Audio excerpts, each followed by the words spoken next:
And we'll start this committee of the whole for Wednesday, April the 15th of 2020.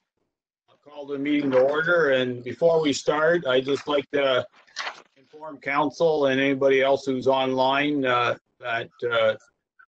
Community Food Share has reached out, and we have reached and surpassed the $7,000 goal by almost twice as much. So very happy in that, and hopefully that works well for them. It certainly was good of council to contribute to their cause. And I did say that if we need to do more, let us know, but it seems like right now we still have a very caring community in South Dundas. So we'll have a press release coming out shortly. Good. All right. Information of agenda, any additions, deletions? We do the roll call first, please. Let's go ahead. Mayor Byvelds. Here. Mayor Gardner.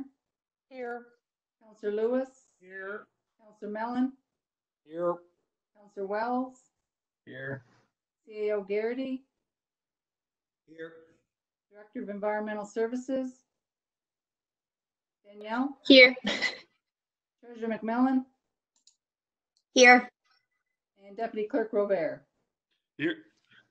And Clerk Brunt. Thank you. Okay. Any disclosure of pecuniary interest and general nature thereof? No. No. None. Adoption of minutes. Okay.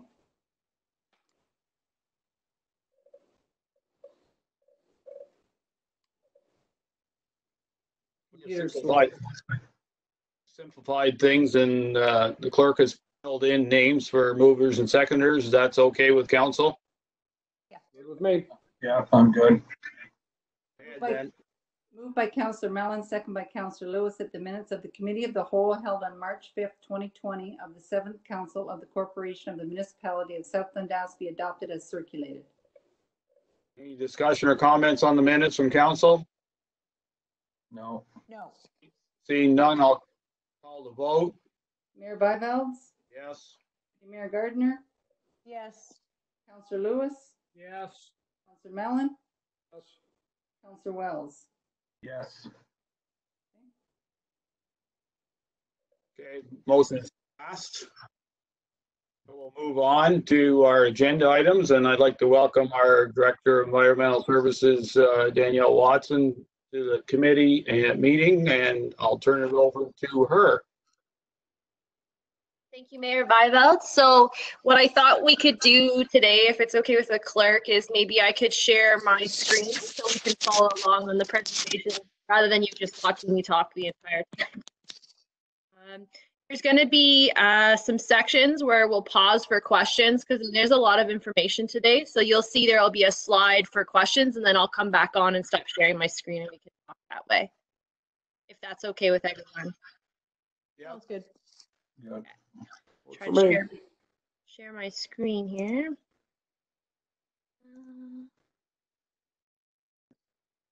Okay, and everybody can see that. Yep. Everybody's good? Yep. Perfect. Okay, so this is going to be a brief overview of everything that's going on in waste management in South Dundas. Like I said, there will be sections for questions. I tried to kind of portion out the presentation so that we could break for questions, so it wasn't all at the end in other areas. So the first kind of overview slide goes over what's going on in South Dundas. So there is I'm getting a lot of feedback.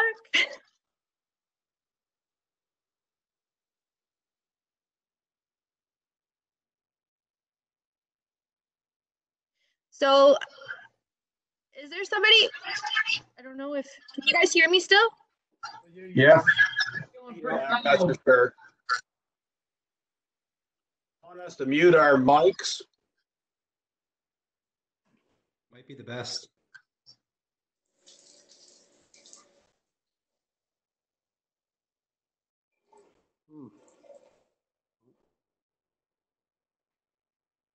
Is that better now? Less feedback? I can hear you better now, Danielle. Okay, perfect. Okay. So this slide is just going over some basic statistics about South Dundas. I'm sure as councillors and deputy mayor and the mayor are very well versed on what South Dundas is comprised of. Two things that I did want to bring up were the median age and the median household income. So when we're looking at service levels that we want to offer for our residents, these are two things that as administration we try to factor into service levels. So our median age being 50 years old and our median household income really describe what kind of services we should be looking to offer our residents. So what's going on in waste management? So these are kind of the 5 things I was hoping to talk to you about today. And like I said, they'll be portioned off in the presentation so we can break for questions after each one. The first one we'll talk about is limited disposal capacity. I'm positive that council is well aware of our current situation, but perhaps not well aware of what's going on in Ontario. So in Ontario, by 2030, it's estimated that there will be no more disposal capacity. So we'll talk about that, but that's a really alarming statistic and something that we need to consider in long-term and short-term planning. With regards to revenue and expenses, so you'll see that there's been, and I'm sure you've experienced, an increase in expenses over the past few years. That's very common in municipal contracts right now with regards to waste management. And you'll also see there's a dramatic decrease in revenues, and we'll talk about that as well.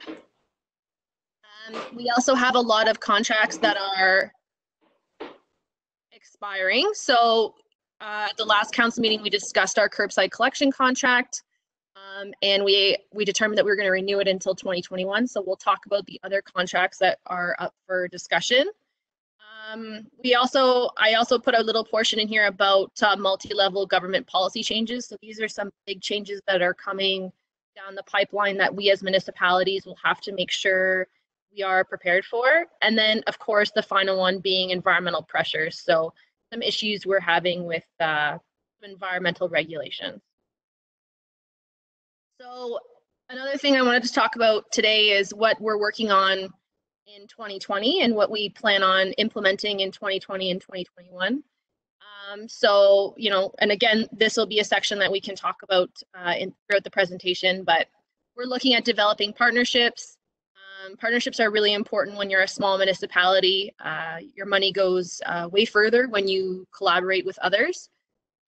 Proactive planning is also very important. That way you can develop short and long-term goals and you can try and meet them. And then, of course, community education. So letting our residents and our businesses and our school children know what we're doing with regards to waste management and how they can help us. So basically what I wanted to go over is why we have limited disposal capacity in South Dundas. So I think you're all aware that Williamsburg landfill is closed. It was closed in 2019 because it was overfilled. So that means that with each associated environmental compliance approval for a landfill, there's an expected amount of fill volume. So the fill volume for Williamsburg was about 150,000 cubic meters, which if you do the math is about 700,000 garbage bags. So that's a large amount of waste. So Williamsburg has been closed now because we've gone beyond that limit. So Matilda, I did get some good news actually today. I was speaking to our consultants right before our meeting. In Matilda landfill now, we've done some math and some additional calculations for volume, and we're looking at about 3.8 years remaining at Matilda landfill. So that's good. It gives us a little bit more time. It's not the best news. It's not that it's great news, but again, it's giving us a little bit more time to apply for that expansion. And then, of course, part of the limited disposal discussion is looking for alternative options. So outside of the municipality, there are other waste management facilities, and we'll kind of go over how we would look at taking waste to those facilities. So the next slide that you'll see is about Williamsburg landfill. So it's just going over what's going on at Williamsburg. So again, we closed it in July of 2019. In December 2019, we had a closure plan that was approved by the ministry. So a closure plan outlines how we will continue to monitor and take care of the site for its remaining lifespan. So the monitoring program will continue for the next 81 years at Williamsburg. So that's a really long time. I believe the monitoring costs each year are about 39,000. So if you do 39,000 times 81, we're talking about millions of dollars just to monitor the remaining lifespan of Williamsburg. Another important point is that Williamsburg will also be receiving a cap. So a cap is like a hat. So you're putting a hat on someone, you're putting a hat on the waste, and you're capping all of the gas and the leachate. So that project alone will be costing us around $700,000 this year, and I anticipate that'll be done in July. We're just waiting on putting the tender out, which we should be able to put that out in May. So options moving forward with Williamsburg. We did not choose it as an ideal site for expansion. I believe council also didn't choose it because it's in a provincially significant wetland. When a landfill is in a provincially significant wetland, that's pretty rare. I actually don't know of any landfills in a provincially significant wetland. So expanding a landfill in a provincially significant wetland would most likely not be approved. With regards to Matilda, so again, like I said, great information today. 3.8 years left to closure, which is better than the original 2 years that we anticipated. So right now we're working on our groundwater delineation project, which is why we're drilling wells around the site. And those wells will tell us the contamination of groundwater or the movement of leachate off-site. Hopefully this summer, by 2020, we'll be able to have some preliminary discussions with the ministry to review some options and eligibility for expansion. It's a preliminary consultation, so what that means is we take all the information that we have from our previous year's sample, and we bring that in and we go over it with the ministry and see if they have any issues with us applying for an expansion before we actually apply for the expansion. So some options moving forward. Again, this was the option that was chosen by council as the optimal option. The expansion will require an environmental compliance approval amendment. And the reason why it requires an amendment is because Matilda landfill was approved for a certain amount of waste, just like I talked about with Williamsburg. If we chose to expand Matilda, we would have to ask for an increase to that allowable volume. We have the space to increase because we have the existing footprint. So it's actually an easier process because it'll only require an environmental screening rather than a full environmental assessment. So that's also good news. So unfortunately, I don't know because I can't share my screen. I'm not sure how to do it on this version. I did have a little bit of a picture to show you, but I don't know. We can talk about it later. Maybe it's just a picture of what Matilda would look like if we went for an expansion. So ideally, we have the existing waste mound for those of you who have been to Matilda, and then we have an additional 4 cells that I will be applying for the expansion for. So these 4 cells should give us another 15 to 30 years of landfill life is what I'm expecting. I know that seems like a broad spectrum, but the issue is we just don't know based on what the ministry will decide if we'll be able to go below the ground or if we'll only be able to build above. So again, 15 to 30 years with those extra 4 cells.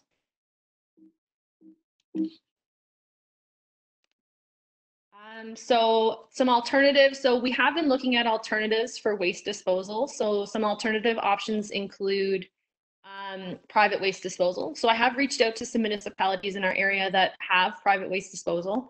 Currently, they're paying about $60 per ton, plus the trucking to get it there. So South Dundas has about 4,700 tons collected curbside each year. So that's about $282,000 just for disposal. So that's without trucking. So we don't budget for that right now because we don't pay for a disposal, but that would be a newly budgeted item if we were to go outside of the municipality for disposal. Transfer station costs. So we could construct and build a transfer station. So transfer stations, there depends on what kind of transfer station you're looking at. We could build the state-of-the-art facility, or we could build middle of the road. Cost to run a facility, depending on what you have, a middle of the road facility is about $100,000 to $200,000 annually. And again, that's because you're constantly taking waste and you're disposing of it elsewhere. So that's your trucking costs. That's your disposal cost, so about $100,000 to $200,000 annually. And then we're also considering regional disposal options. So there is an RFP that just closed, I believe, last week, that SDG Counties has put out, looking at regionalization for waste management and optimizing services across SDNG. So hopefully that will be awarded shortly, and we'll begin phase 1 of that project, which is looking for efficiencies across SDNG, identifying assets and identifying waste disposal limitations. Phase 2 of that project will be looking at options and locations for waste disposal if required. So the next slide is the timeline for disposal. So this timeline just kind of goes over all the things going on with disposal. There is quite a few things on this slide. What I'd like to mention is the green arrows are things that staff is working on right now. So again, we're discussing things with the ministry with regards to the expansion for Matilda. We're doing our groundwater sampling, and we're getting everything ready to go for that. The blue are things that the county is doing, so the upper tier government is looking at. And then the red arrows indicate things that are contingency plan. So for example, if the ministry decides that our expansion is not allowed, what we would do would be we would immediately prepare a closure report for Matilda, and then we would begin negotiations for disposal at an offsite facility. If we aren't granted an expansion for Matilda, we would have to consider an alternative. So it's good to kind of know those things in advance if we need to go to them.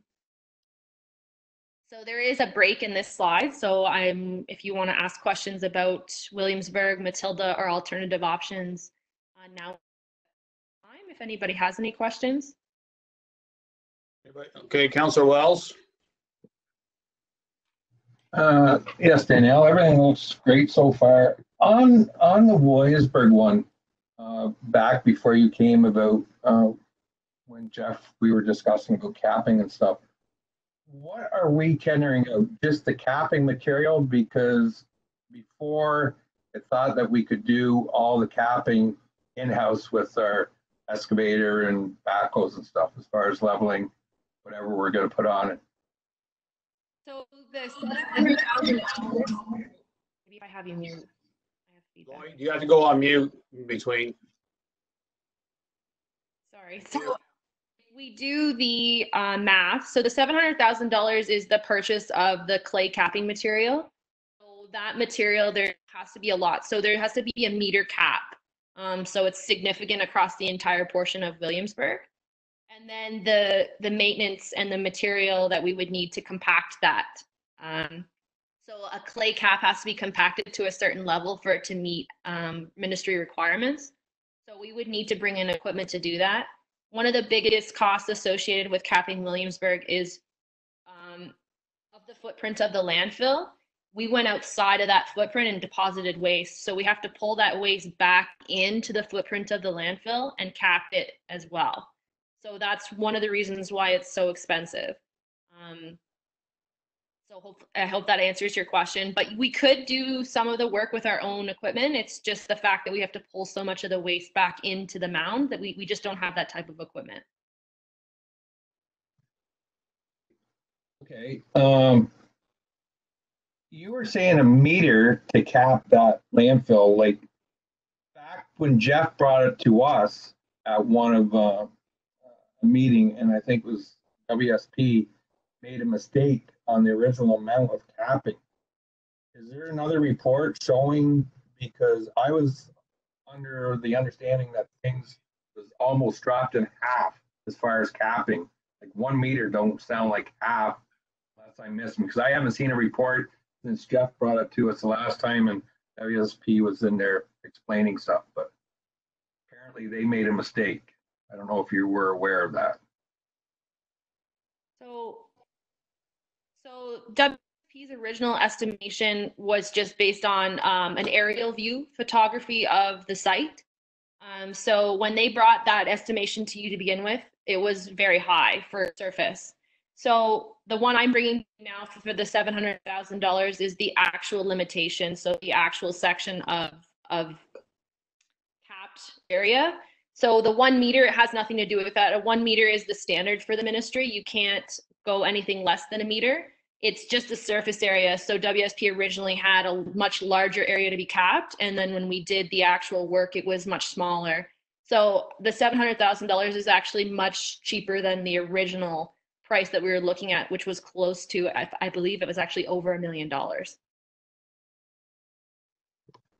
Okay, then, another thing, there was another alternative besides the clay, like using like a cloth type material that you could actually put topsoil over.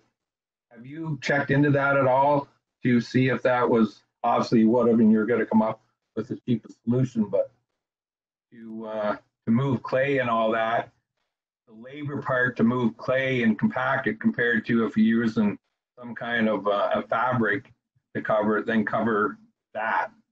I just wonder if you checked into that. Yeah, so we did look into that. So to be fair, the tender that we're preparing is only for clay capping. The reason for that is a geomembrane liner that you would use for the cap that you're talking about, the cloth. It's very expensive, and you would have to bring in special equipment to lay it out. So it's a little bit different. It's not unheard of, but I believe it would be more expensive. But what we could do in the tender is ask for a price for clay and then ask for a price for the geomembrane, if that's something that you would like us to look into. I'm just going labor-wise to do the clay part compared to spreading cloth. Like, it'd be good to put it out there just so we have a different option to look at, Danielle. I think if the rest of council agrees with that. And yeah, so other question. So the tenders will be going out shortly, said, for the capping? Yeah, so we just got back the tender, or sorry, the engineer drawings for the cap, so they have to be designed a certain way. So we just got those back, and I'm just issuing final comments to the engineer about that. And then once we have everything together, we'll be putting the tender package together.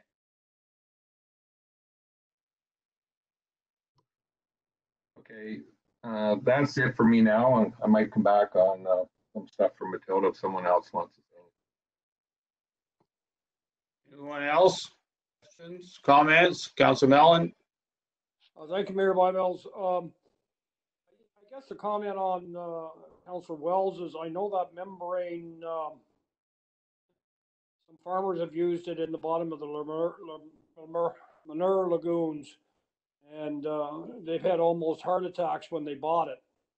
And I'm thinking it's probably the same type of membrane. There's no problem, no harm in finding out what it would cost for that membrane, but I'm thinking it's going to, over a large area like that's going to be fairly expensive. Also, I guess, Danielle, the monitoring of Williamsburg, you're saying it's for 81 years? Do we have to, and you didn't, do you have a ballpark of what that monitoring cost for 81 years? I never thought it was going to be 81 years. I realized we had to monitor the landfills after we closed them, but I never, I thought like we were talking, 10, maybe 20 years, but 81 years is, wow. Do you have any type of ballpark what that's going to cost? So unfortunately, because Williamsburg is in a provincially significant wetland, that means that we have to monitor it for a longer period of time because it is an ecological area. So I did the math. So if you take the same price without inflation, so if you don't inflate the $39,000 per year, you're looking at $3.1 million. Oh. So it is a lot of money. Landfills are a liability, right? So once you fill them, they become an extreme liability. And in cases like Williamsburg, where they're in a ecologically sensitive area, the costs do add up.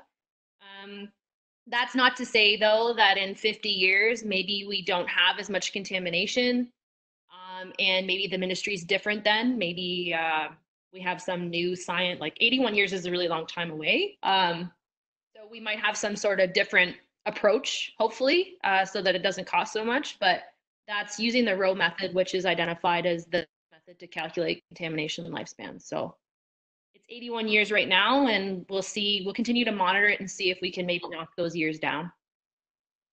I guess hindsight is wonderful. We look back and say it shouldn't have been put there beside a significant wetlands, but that's hindsight.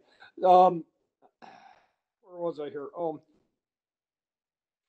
The existing the 15 to 30 years you're projecting that we'll get on Matilda landfill, is that on the current the footprint for the current landfill? What's there now? Yeah, so that would be for the current footprint. So that's not going outside the footprint. So unfortunately, I can't show you the image I had made, but there's a cell to the south of the existing mound, a cell to the north of the existing mound, and then 2 cells to the west of the mound. So where the wood waste pile would be. So there's kind of 4 cells there. But like I said, it depends on if the ministry requires us, if we're allowed to go a certain height or go below grade. It kind of determines how many years we'll get out of that. One more, if you will, Mayor Bybels. On your chart here, your timeline disposal chart, when will we have an idea on the application for expansion? How long, like when exactly, when do you have an idea? Do you have an idea when that will be approved for us, whether we're a go or a no-go? Yeah, so so it really just depends on the Ministry of Environment. So I'm hoping that the screening process will be completed by the end of the year. And then by March 2021, the ministry will be able to say yes or no. That's best case scenario. I honestly, they kind of do things at their own pace, to be honest. So it's whenever they get the time to review it. Okay. What would be the biggest holdback for the expansion at Matilda? Currently would probably be, like, you mean in terms of like the municipality or for the application? What would be the roadblock for that application, or what kind of criteria would they turn it down for? Like, what are they looking for? So it would be, my biggest concern is probably your groundwater and your leachate. Matilda has issues with contamination, and those are 2 things I think that the ministry are aware of, and they'll probably be looking at very closely. And I do think that those probably will set us back a little bit. I'll go ahead. If somebody else wants to ask some questions, I'll have maybe something, one more, but go ahead. Okay, anybody else? Deputy Mayor Gardner or Mr. Wells or Lewis? Sorry. No, I'm good, Mayor. I like the format in Danielle's report. I have no questions at this time. I had 2 questions, but they were already asked by my colleagues. To hear that we got another year and a half out of Matilda, that's good. As far as I'm concerned, that's good news. Good research, Danielle. I'm very happy with that. Thank you. Councilor Wells, anything further at this time? Just one more question about going back a couple pages on your presentation here about Ontario saying after 2030, like the statement is like they're not going to have any more facilities. So what are they saying? They're not going to give out applications for any new, because obviously there's going to be landfills that are going to go past 2030, correct?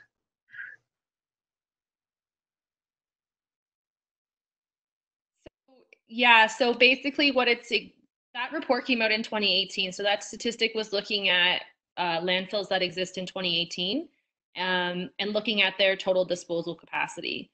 So they were basically saying in the report, if no one gets an expansion, no one applies for a new landfill, that by 2030, there will be no more disposal capacity.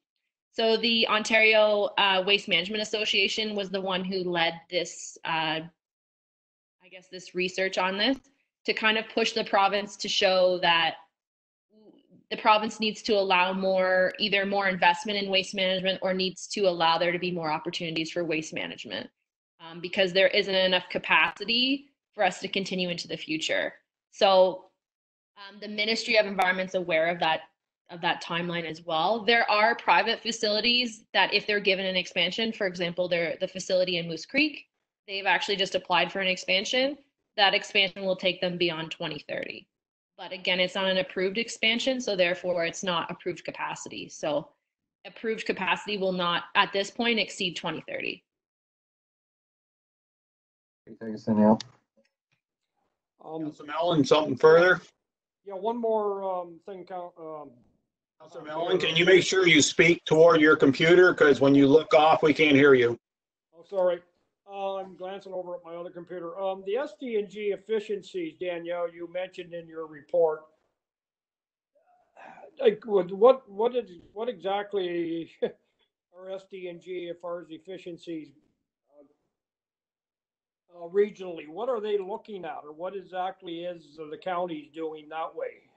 What can we expect? Anything concrete, or I hate to see us go down a road and then counties come along in 2 years' time and say, well, we have a better option. So the counties, I believe their objective is to kind of do an inventory. So they're doing it in phases. So they're using some of the efficiency funding they receive from the province to look at efficiencies in waste management. One of them is waste management. So what they've decided to do is break that into phases. So phase one is looking at all the assets and an inventory of those assets. So in SD&G, there's multiple landfills. There's some disposal capacity in other municipalities where there isn't any in others. So it's looking at all of the assets, including curbside contracts, including if they have curbside collection vehicles. It's taking all those assets and determining what that value is and seeing if there's any cross efficiencies. It's also looking at basically where everyone is with regards to waste management, because we're kind of all over the board. Some of us have bag limits, some of us don't, some of us recycle plastic, others don't. So it's just trying to get everything in one area. And then phase two would be looking at options for disposal. I understand your concern about if we go ahead down this road and then the counties decide they're going to open up, for example, a regional facility.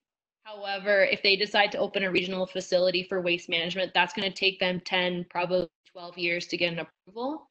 So I don't see it impacting South Dundas at this point, because I think that it's important that we at least apply for the expansion at Matilda to just ensure we have that space in case something doesn't come out of this, I guess, research. All right. Thank you, Danielle. Okay, so the only comment I have, Danielle, and it's a question that statement people make to us as counselors, is like your opinion on is incineration. And I know there's one incinerator in Ontario, and it might be more, but there's one in Durham, York. Nothing around here. Any comments on their operation and feasibility? We can talk about incineration. So incineration is become a very hot topic. It's kind of the new glamorous waste management technique. The facility in Durham is massive. It's very large. I don't know if anyone has had the chance to tour it. I suggest if you're interested. It's really cool. The facility is taking garbage from Durham, it's taking garbage from York, and it's taking garbage from Toronto. So it's taking a lot of garbage, garbage that SD&G doesn't have. The problem with an incinerator is once you light it, you have to keep feeding it. And if you don't feed it, then you basically are looking at maintenance costs because you have to run it constantly. So you only have scheduled shutdowns to do maintenance. An incineration device itself is very expensive, and the expertise that you would need to hire to run an incinerator you would be hiring quite a few, not that it's a bad thing, you'd be hiring quite a few top-notch, probably people with, engineers, scientists, all kinds of stuff. I don't think it's definitely an option regionally, but I would not think that it would be a good option for just South Dundas because it's just too expensive and we just don't have the amount of garbage we would need to feed it. I think even regionally, we would probably have to include like Prescott, Russell, Ottawa, maybe, in order for it to actually work properly. But that's just my opinion. We haven't really looked at incineration very closely because it's always been kind of at the top of the tree. It's not a low-hanging fruit for us to grasp quite yet. And I don't disagree. A little bit of research I've done on the Durham York facility is that very expensive to build, very expensive to maintain and keep operating. And when two regional municipalities like Durham York and part of Toronto have to feed it, we would have to do everything from Toronto East to keep it rolling, I think. So, but as I said, we do get those questions, so we need to have an answer. The other point I'd like to make is on the Matilda expansion and costs. As we just learned now how much the Williamsburg landfill will cost over the next 81 years for monitoring. And when we do look at Matilda, we do have current costs no matter what. Even if we shut her down tomorrow, we're still going to be cost for a number of years.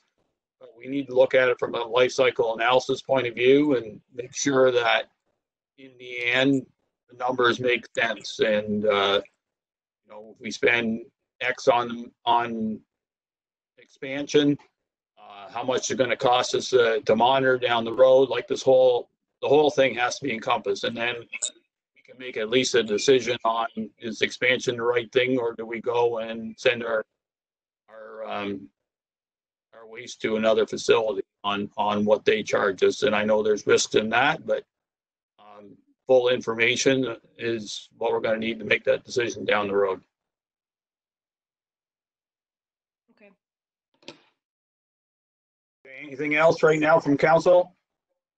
If not, we'll move on. Okay, so the next section speaks to revenue and expenses. So that's why Sarah's also on the line. So just so you're aware, this was something that I put together. If we were to go down the avenue of looking at tipping fees or user pay or anything like that, Sarah and her team would have to look at some of these numbers to make sure they're accurate so that they actually make sense and that they're practical. So expenses is the first slide here. So it talks about how expenses in waste management have seen dramatic increases. So we're seeing increases across the province right now with regards to expenses. So a minimum of 20% is seen. That's nothing. Some places are getting 50 to 60% increases. Mainly because, like I said, there's limited disposal capacity. So again, if you don't have a lot of space to take your garbage, the space that is available comes at a premium. So we're very fortunate in South Dundas that we have Matilda that still is taking garbage. However, again, as Matilda lifespan decreases, the value of it increases as well. Some other things that are becoming an issue are things like environmental regulations, the insurance you need, like environmental liability insurance. Those kind of things are becoming very expensive. Heavy equipment is becoming very expensive with regards to disposal as well.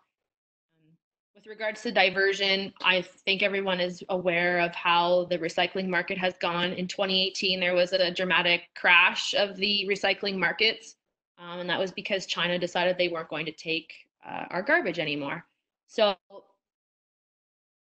because of the supply and the demand, there's just too much supply into the recycling market right now and not enough demand for the utilization of those resources again. The other thing we're seeing big increases in is just contracts. And that's basically because you're looking at labor increases, labor cost increases, and insurance. So again, we're not alone when it comes to those increases. So something to just keep in mind. The average 3-year waste management expenses in South Dundas is on the next slide. So that's the two with the two charts. So on the left-hand side, you'll see expenses related to operations. And then on the right-hand side, you'll see expenses related to capital. So you'll see the majority of our operating expenses are in contracts and consulting fees. That's not abnormal. That's quite common. I mean, in your contracts and consulting fees, you have your curbside collection, you have your recycling processing, you have your consultants, so your engineers that are doing some of your reporting and your looking at the displacement of leachate. Under capital, you'll see that the largest percentage of total costs or something that we're really using is grants. So South Dundas, it looks to me, and Sarah might be able to speak to this, is that we use a lot of times grants to fund capital work at the landfill. That grant also, they feed into the system. So if every time we get a grant, that means that the taxpayer isn't having to pay for that directly. And you'll also see that there's a constant contribution to the landfill reserve. So to the mayor's point previously, it is really good practice to have a landfill reserve. And fortunately for South Dundas, you had a really healthy landfill reserve until Williamsburg closed. So because you have two landfills, or we have two landfills in South Dundas, that reserve will have to be built back up for Matilda to close as well. But things are well in the reserve right. So revenues and expenses. So revenues, we kind of have three streams of revenues in South Dundas. We have our disposal revenue, which is generated from our tipping fees. We have seen a decrease in tipping fees. However, it's difficult to predict how a tipping fee, what kind of tipping fee money we're going to be making every year. And that's just because you have business one year, you don't have business another. You have private facilities that are competing with you. For example, the facility in Moose Creek can adjust their prices accordingly if they want more customers or if they don't want more customers. And then the way they manage their operation is significantly different than in municipalities. Recycling. So again, we're talking about revenues from recycling. We're not impacted too much by the recycling market in South Dundas, but we will be moving forward because we have, and you'll see at the next council meeting, there will be an agreement with the city of Cornwall to do processing. And as part of that processing agreement, we would receive revenue from the recycling market. So this is just speaking to how the recycling market's in decline and we're just not seeing revenues from that anymore. And then grants. So the federal and provincial governments, they do provide funding for waste management. With regards to diversion, there is no funding available. And I want to make this very clear. There's no funding available for disposal. So they do not provide any grants for disposal operations for waste management. So landfills, they're not going to provide us any funding for developing a landfill. But they do provide funding for the Blue Box program. So that's something that we consistently get every year. And you'll see on the next slide, it is a grant that we get every year and it's pretty consistent. And that fund is really just to offset the cost of the Blue Box to the taxpayers because it is a producer responsibility. So that's why we're getting that grant. But other than that, we don't really get any other grants because we're just doing the Blue Box and curbside garbage right now. So on the next slide too, we just talk about, there's just a graph showing, you know, how landfill tipping fees fluctuate, how our grants seem to be pretty steady. You'll see a slight increase in grants, and that's just to compensate for the increase in contract costs. So the grant increases at inflation, the same as, hopefully, usually the same as the curbside collection contracts. And then you'll see bag sales. That's another revenue that we have in South Dundas, and that's just the sale of bags for people who can't meet the 2-bag minimum. The next slide is, I just brought this up because I wasn't sure. I did hear that council had some discussion about this in the past, which is full cost recovery versus user pay. So just to kind of go over, full cost recovery would be the practice of recovering all of the core costs related to waste management and then applying it across the tax base. So as we know, people who have properties that are valued at a certain amount pay more than others who have a different type of property or a different value of property. Whereas a user pay is where users of the system would pay the full cost for all the goods that they use. So this would be very similar to water and wastewater. So how water and wastewater is metered for the use. Waste management, obviously you can't meter it, but you would pay for what you use. So if you're putting out 2 bags, you'd be paying for 2 bags. If you put out 4, you'd be paying for 4. So the 3 boxes at the bottom kind of just go over those how that would look, full cost recovery versus user pay. Again, these amounts, Sarah hasn't gone over these amounts, but these are things that if you wanted to look at user pay versus full cost, these are some things that we would have to look at. So for example, for disposal, the full cost is $455,000, around there. If we were to divide it among users, so right now we have about 3,400 people who visit the landfill a year. So if every single person were to pay for their use, and we didn't make any money, we would have to charge everyone $48. So that's no revenue being made. That's just paying for the utilization of that resource. One of the big assumptions in disposal, though, for user pay, and that we don't do right now, and it's very difficult. I wish I could have a screen to show you. Curbside waste is not paid for. So right now we are collecting all of the curbside waste with our curbside collection contract, which residents pay for in their taxes. It then comes to the landfill and is buried.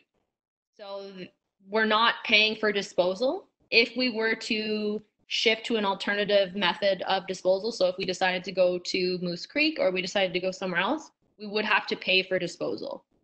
So because we have Matilda, we're able to not charge our residents a disposal fee. So I just want you to be aware of that. That wasn't factored into this price. I do think personally that we should look at something like that, because down the road, if we don't get an expansion or we need to ship our waste elsewhere, that will be a large increase to the tax base all of a sudden. Curbside, you'll see the next box is the full cost, and this curbside cost includes disposal. So again, talking about what I just did, so this includes it. So you're looking at about $1 million. The number of users, so this is just based on the number of households, 4,800 households, and then the cost per year per household would be $209 per household, and that would cover everything completely. And then composting would be the last box, and our composting operations are very, they're not crazy by any means. So you only have a cost of about $22,000, and there's only about 1,500 users of the system. So if everybody paid, it would be $15. So that's just going over the difference between user pay and full cost. Like I said, if council was really interested in looking at this more in depth, we would have to do a little bit more research and a little bit more work with regards to understanding all the costs with the finance department. The next slide looks at competition tipping fees. I'm throwing a lot at you right now with regards to finance, so I apologize. Oh, you have a question? Yeah, thanks, Danielle. Just back on the page 16, just with the curbside. So when you go over the full cost is the $1 million number, and then the number of users and the cost per year. When I calculate that, that works out to like $3.87 a week. That's what, when we break it down? So the middle box for the curbside? Yep. Okay, so you've got the full cost. So that's the full yearly cost to pick up the garbage at the curb, correct? So that curbside price includes disposal. Okay, so if we shipped it off. Pay for disposal right now, that if we shipped it off, that's right. So when we look at the 4,830 users, right? Now, is that number just tax base, or is that based on, like, is that all residences? That's all residential. So that's the 4,800 residential properties. Okay. So, yeah. So that equals 209 per year for each residential property? Yeah. Okay. I was just interesting because if you divide that by 52 weeks in a year, it's not a very high number if people pay directly. Okay. Just a comment. Thank you. Yeah, if I could, Mayor Bybels, Danielle, sort of, I guess. Just hang on here, Councilor Mellon. You've overriding the chair for a second. Oh, Let's finish this section and then we'll jump back, please. Okay. Thank you. So I did put together a competition tipping fee slide as well. So, so the competition tipping fee, so I took a look at some other municipalities that are of a similar size. So these municipalities, they don't have scales, they don't have the equipment that some of the larger scale facilities do. And you can kind of see their minimum load prices versus ours. So in some cases, South Dundas has a higher tipping fee. In some cases, we have a lower tipping fee. My main concern is that Matilda's landfill minimum load is $5. The average price at other facilities is 10. And if you go back to the slides, you can see if we were doing full user pay, every user should be at least paying $48. So we're losing money there, which means that that cost is then being put back onto the tax base. So just something to consider. The next slide is kind of my tipping fee suggestions. Again, you viewing this presentation doesn't approve these tipping fee suggestions in any way, shape, or form. I'm just providing suggestions. If council wanted to review tipping fees, we could bring it back to a council meeting. I believe they'd have to be passed through a bylaw. The clerk might be able to speak to that, but again, these are just my suggestions, and I'm open for any kind of question, or because that's the end of the financial section. So if you have questions about those tipping fees or comments, I would be willing to take them. Okay, so what we'll do is we'll go back to that first, the full cost recovery or user pay, unless there's something further back that somebody has a question on. Okay, seeing none, we'll start with Councillor Mellon because he started off first, please. Sorry about that. I guess going back to Deputy Mayor Gardner, when she brought up the curbside collection, the 4,830, that's residential. What about businesses or whatnot that have their garbage picked up? Is there any, like, that number doesn't come into effect, any commercial or industrial, or like a lot of them are got a system already? My phone's ringing. Yeah, sorry. So that 4,830, that's just residential? So and this is the number of households that are in the current contract. So that's what's in the current curbside contract. So there would be small businesses included in this, based on my understanding of how the contract is currently executed. That number, like I said, if we were going to go to user pay, we would make sure that number is reflective of every single person that's obviously using the system, just like a water bottle. All right, thank you. Okay, next, Councillor Wells. Hey, Danielle, on this curbside there, like I said before, I like the idea about a user pay system. It's definitely something we would have to look into, because I don't think taxation is going to be able to afford this anymore, the way our situation is right now.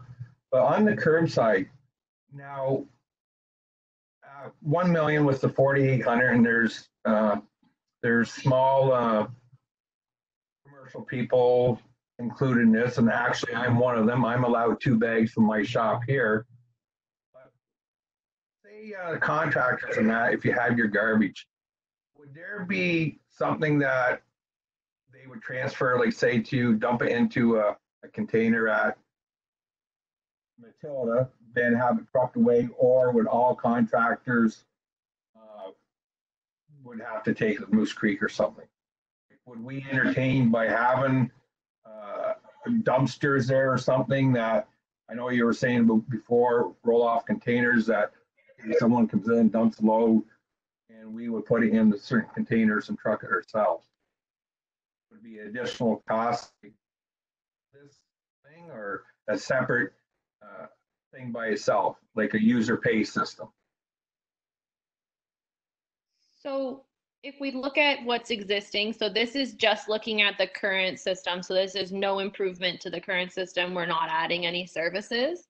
If you wanted to offer dumpster collection for businesses, you certainly could. Other municipalities, for example, the city of Brockville actually offers that service to some of its multi-residential and its businesses. They drop off what's called a front end container. It's a small dumpster, and they pay for how many lifts it receives each year. So it is a full user pay, and the truck actually goes right there. If that's something that council would like to consider, we can put that in the new RFP that's going out for curbside collection. But that is an increase to service level. So those people, I would anticipate you would want them to pay for that service, and I'm not sure they currently pay for their current existing service. So I'm not sure if that answers your question. No, we kind of get ahead of ourselves. I just was curious about that. But what I would recommend, because you're going to be applying for this expansion right away, correct?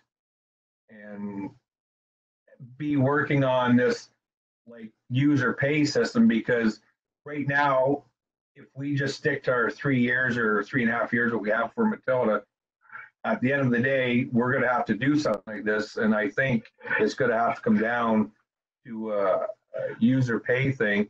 And so if we have all something in place that we can get all the people used to it, 3 years down the road, this is what is going to like give everyone an idea that we're just not going to say, okay, there's no more Matilda. Now this is user pay. So we have something to show the public and well in advance for them. So that was just my opinion. Okay. Mayor Gardner, any further comments? No, sorry, I skipped ahead. No, I just, it's going to be interesting to have the user pay conversation, because when we do look at the tipping fees, I don't think I've ever paid less than $10. We haven't had to go to Matilda yet, but the fact that it's only at $5 is definitely showing that we have to pay some attention to that. No, that's it for me. I will say the tipping fee suggestions, though, when I do look at that chart and we do have that conversation, I don't know if we should jump from 5 to 25, but I guess that will be a conversation for a later time. Councilor Lewis, anything on this page? The only comment is on, excuse me, is on the tipping fees. I do believe that we are a little shy on some of the tipping fees. I think we should be bringing them up when we do have our meeting. But on the other hand, the tipping fee suggestions that Danielle has made, I agree with 99% of them. But I think $25 for a minimum charge for cars is a little excessive. But everything else, I would definitely agree with on that. And that's the only thing I wanted to touch on. Thank you. Okay, Councilor Mellon, further. I guess on the tipping fees, Danielle, that's a discussion we're going to have. You got $1,000 for a tractor trailer. Your suggestions, and right now we're charging $600, and the average price on tractor trailers is $450, and we're charging $600, and you're proposing we charge $1,000. I have no problem with charging enough for cost recovery, a user pay, but when I see that $1,000, I just sort of wonder if that's not going to just make somebody else go somewhere else, which saves our landfill, I guess. But that would be the only one I can see where, I don't know. Do we get a lot of tractor trailers coming in? No. So the reason why that's so high is because if a tractor trailer comes in, we have to do a significant amount of work, because the tipping face, we don't have a public drop off, right? So, and we don't have a tipping floor, so they have to go right up to the tipping place with the tractor trailer. And that means that the surface has to be compacted even further, which we don't have. It just takes a lot more work to offload a tractor trailer. I don't think we've had one this year, and I don't know if we've had any last year. I'd have to look back, but good. You almost want a tractor trailer to go somewhere else, to be honest. Good. Okay, so before we go on, I want to go back to that full cost recovery user pay. So we're not making a decision today, but Danielle needs a little bit of direction. So What's council's appetite for user pay? Is that something we want to go further down the road? I know Councillor Wells does. I do myself. Councillor Mellon? Yeah, I always had it in my head, I guess, that taxation, I guess, if you will, should pay a portion, and I don't know what portion of that would be for curbside pickup. I think we need to have a user pay for everybody that's bringing stuff definitely into the dump. But I have no problem with taxation paying a portion of, and I don't think it can pay what we are now maybe, but a portion of the curbside pickup. I think we need to get some kind of cost recovery back in for what it's costing us at our own landfill. We got to take that into consideration. I think we need to, in my mind, set a dollar amount aside that we're using now, I guess, if you will, for cost for taxation. If taxation is going to pay for curbside pickup, but I sort of thought that, I don't know, that's sort of my thought. Councillor Lewis? I'm on kind of the same wavelength as my colleague, Councillor Mellon. I think curbside should be coming out of taxation, but if you have a load and you go to our local waste bill, I feel you should be paying the users pay. So I would have no problem if Danielle wanted to do a little more research on that. Okay, thank you. Deputy Mayor Gardner? I'm of the thought that I'd like to see it. I think when we went down this road, we talked about it being more like run like a business. I think that the folks that are not putting a lot at the curb shouldn't have to subsidize those that are, because, you know, if you have to pay more, you're more than likely to maybe compost or whatever.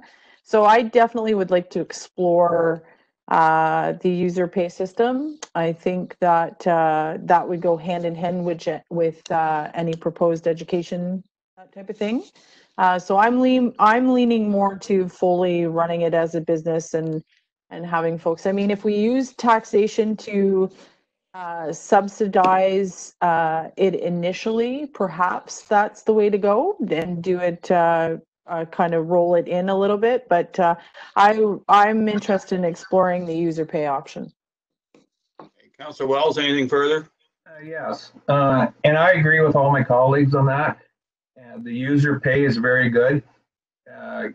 Going back to Councillor Mellon, as far as taxation, we could also look into, if you want to do a taxation part of this, you could look in what it would cost for administration, like Danielle's wages and whoever else is involved for the taxation, because overall, whether someone puts one bag out or 5 bags, administration still has to be done for the whole picture.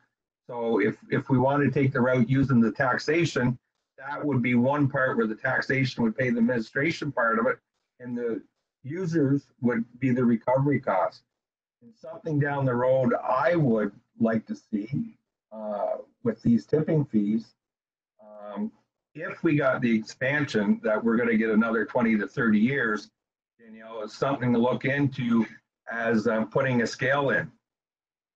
And the scale is not very expensive, then you're honestly paying for exactly what you got.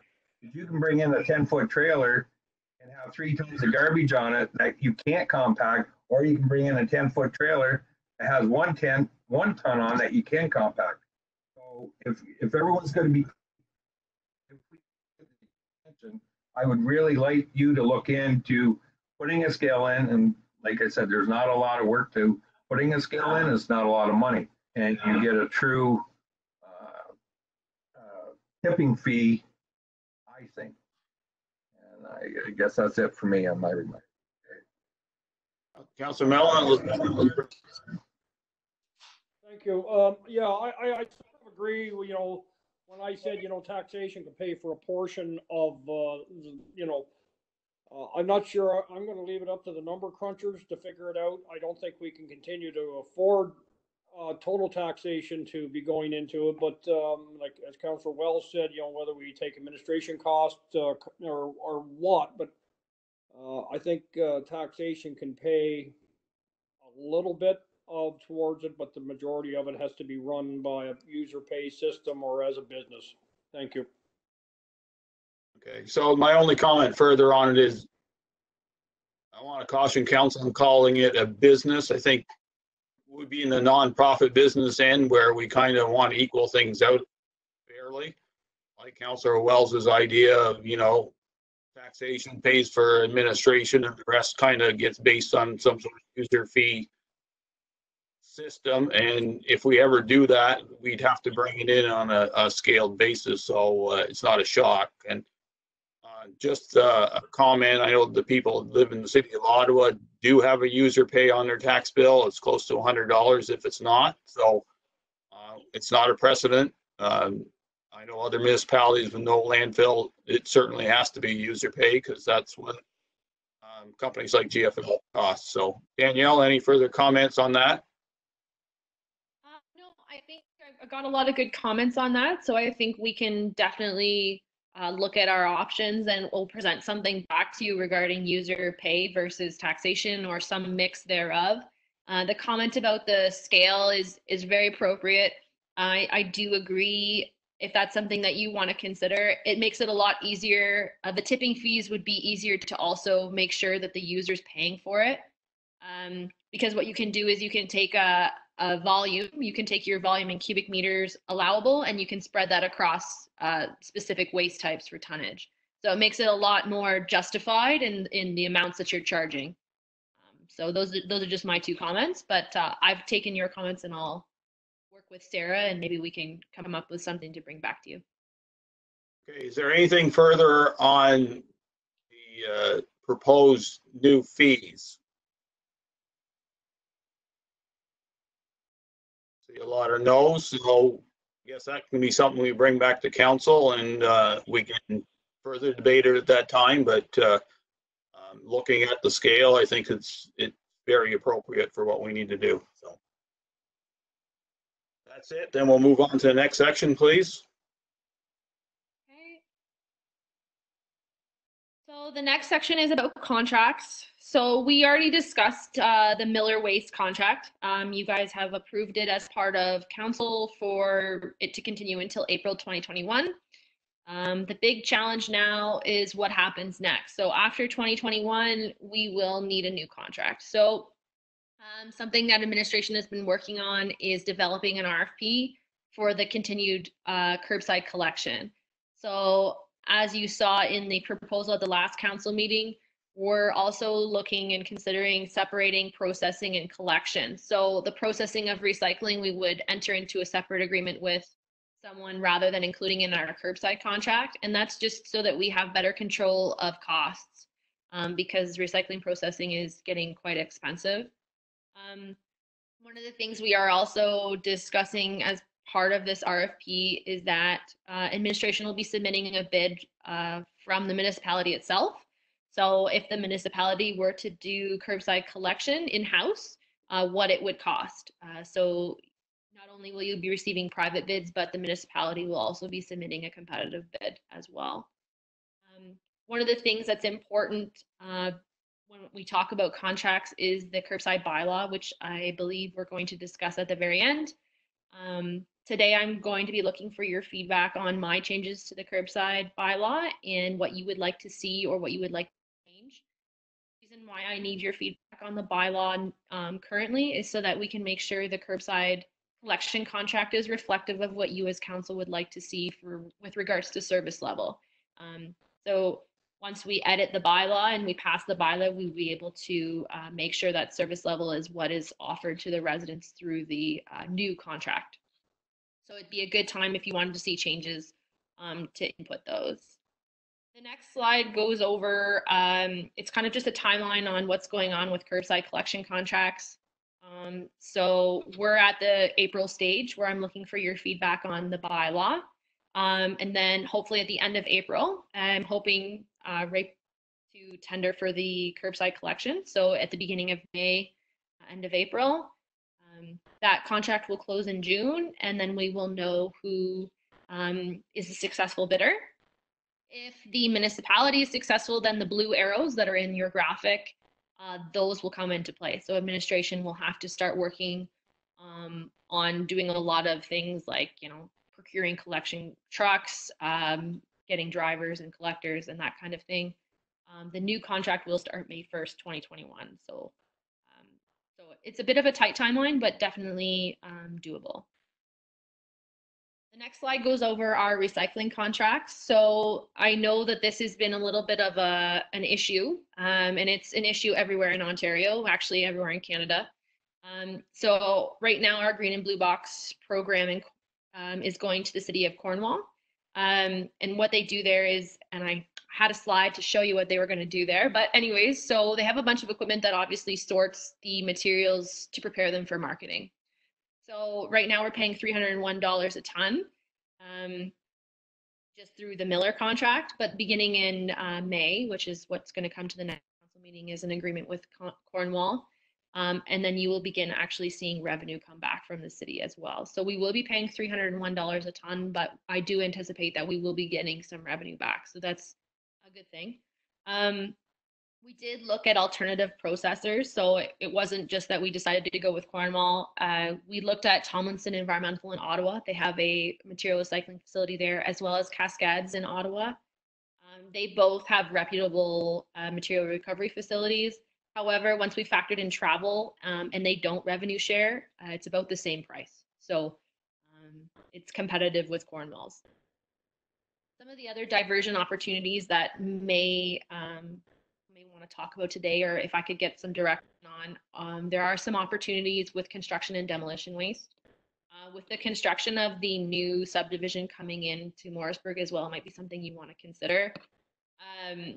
Tomlinson Environmental operates a construction and demolition recycling facility in Ottawa. They take roll-off bins of construction waste and they recycle all the material in it. The material is recycled into different categories. One of the largest categories being actually cow bedding. So dairy farmers buy the product from them.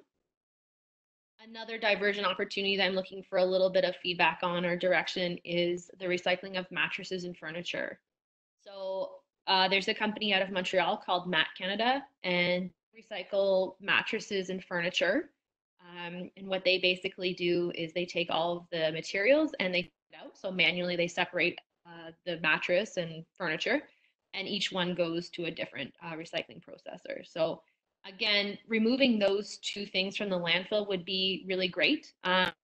Construction and demo waste is a real issue because it develops hydrogen gas, which is actually what you smell when you drive by a landfill. It's not the methane, it's the sulfide gas that you're smelling. And drywall is the biggest contributor to that. With regards to mattresses and furniture, they're just bulky, and basically what happens with a mattress, if you compress it when you're driving over it over and over and over again, nothing really happens to it. It just kind of pops right back up to the surface. So again, two things that I think are manageable, especially if we're moving towards user pay. The tax base wouldn't be paying for these additional costs. It would be the users that are using the landfill that would be paying for them. So I just had a few more slides here just to show you how things worked, but your presentation. I'll share the revised presentation and with Brenda, and maybe she can send it all out to you just so you have a revised version of it. So the next kind of slide, I think in your slide deck, is the composting sites. So this is, I think, a discussion that you've had previously. So I'm sure it's not a surprise that the Morrisburg and the Iroquois composting facilities are both not legal composting facilities. So a legal composting facility has to have an environmental compliance approval issued by the Ministry of Environment. Neither of these facilities have an environmental compliance approval. I'm not sure how they've gotten by this far without one, but what I'm going to do, what I hope to plan, and if this is something that council is interested in, I'm hoping to actually close the Morrisburg facility, just simply because it's in prime real estate land in our industrial parkway, and it doesn't really make sense to have a service lot for a composting facility, and actually just keep the Iroquois facility. The Iroquois facility is quite large. And I do think it would meet our needs with regards to composting. It's kind of out of the way. It has a lot of buffer property around it owned by Hydro One, so it's a really ideal location. If you decided not to do the composting facilities at all, then we would maybe want to consider a green bin program. I'm sure you're all familiar with how that works. You put all your kitchen scraps in a green bin, you roll it out to the curb, and somebody collects it. This service is very expensive. You're looking at $100 to $120 a ton just for collection alone, and then about $100 for processing. So taking that and turning it into composting at a facility. So it would be a private facility. To get the Iroquois and the Morrisburg sites up to par, if you wanted to bring them online as a legal site for composting, pretty simple. We would just need to do a few things. We would have to get a surface water management plan done, a hydrogeological assessment, and an operations report completed. I think these are all things that we could probably work on in-house. We might need to reach out to our consultant to do the hydrogeological assessment. But other than that, I think it would be fairly simplistic. I think if you were considering Iroquois as the site of choice, it would actually go a little bit faster just because we have the buffer lands surrounding that site already, and we wouldn't have to worry about any neighborhoods or any required setbacks from surface water. So basically, I'm looking to bring the Iroquois facility, if that's the facility that council approves, to move forward with. I'm hoping that we can get an approval for an ECA for it for a windrow site. So a windrow site is when you have compost in lines. So it's a heap of compost in a line, and then you measure the internal temperature, and once it reaches a certain temperature, you turn it over. So a windrow site would be the easiest approval to get. I'm hoping if I can get everything done, I'm looking at a December 2020 approval, and then budget in 2021 would include just some minor changes so that we can make sure we're operating that facility according to the ECA. And one thing to consider too as part of that is the new contract that we are working on. I did include a leaf and yard waste component for collection in it. So I'm looking on for some feedback on that too. So if council feels that Morrisburg or your urban areas would be well serviced with a curbside collection of brush, grass clippings, that kind of thing throughout the year, this would be the time to also do that, and we can incorporate it into our ECA so that we can make sure the composting facility can take curbside organic waste, so leaf and yard waste at this point. So I'm gonna stop there and see if there's any questions about contracts, composting facilities, recycling, etc.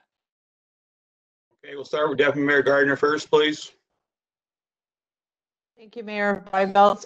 Just a quick question. So the composting sites, when you're looking at them, in my mind, they're predominantly used for leaf and garden waste now, especially the Morrisburg one. I haven't been to the Iroquois one. So when you're talking about turning them into full-blown compost sites, how much more, like how would we get more folks using them for for kitchen waste? Because right now I definitely like the curbside pickup idea for leaf and yard waste. I don't think we can take that away. People use clean up. They usually clean up in spring and fall, so it's pretty easy to work that into a contract. But for full-blown composting, I don't see a lot of composting happening at the Morrisburg site. It's generally branches, plants, clippings, that type of thing. So what do you think there'd be a shift there if we go to a full-blown compost site for kitchen waste? The ECA that I'm suggesting we apply for is actually just for leaf and yard waste. So what we have right now that operates in Morrisburg and Iroquois is not actually a composting facility. Composting facilities, right? You want an end product that you can market or you can sell to a farmer or something that somebody would want, or maybe even residents would want it for free, etc. What we're seeing right now is kind of just a hodgepodge of things going on in Morrisburg. And then in Iroquois, we're actually making compost. So taking that idea and then taking the curbside collection of that waste and just funneling it all to the Iroquois site, because we would no longer have the Morrisburg site available. Sending it all there and then having it professionally run. So an individual who would be looking after that. So making sure the internal temperature is taken, that has to be taken every day usually. And then it's usually turned once or twice a week, depending on the weather. It dies down in the winter. But just taking care of that and then making it into good compost at the end that we could even market for revenue. So it would not be organics that come from the kitchen. Go ahead. So would we be able to then have a bag day if we were able to do it the right way? Could we then have a bag day where our residents could go and pick up free stuff for their gardens? So that would be what I would think would be the next step, is that they could come grab the compost for free. The other thing I was thinking of is bringing the branches drop off there as well. We can grind up the branches and offer wood chips. So that'd be awesome. Yeah, so something that other municipalities do and it's very successful. That would be my recommendation for the Iroquois site. We definitely have the space, and it's an accessible site, so it's actually perfectly set up for something like that. Yeah, and I mean, just having it where the residents are able to get something in return for the proper usage is a really good idea. Yeah, I really like that. Thank you. Councilor Lewis.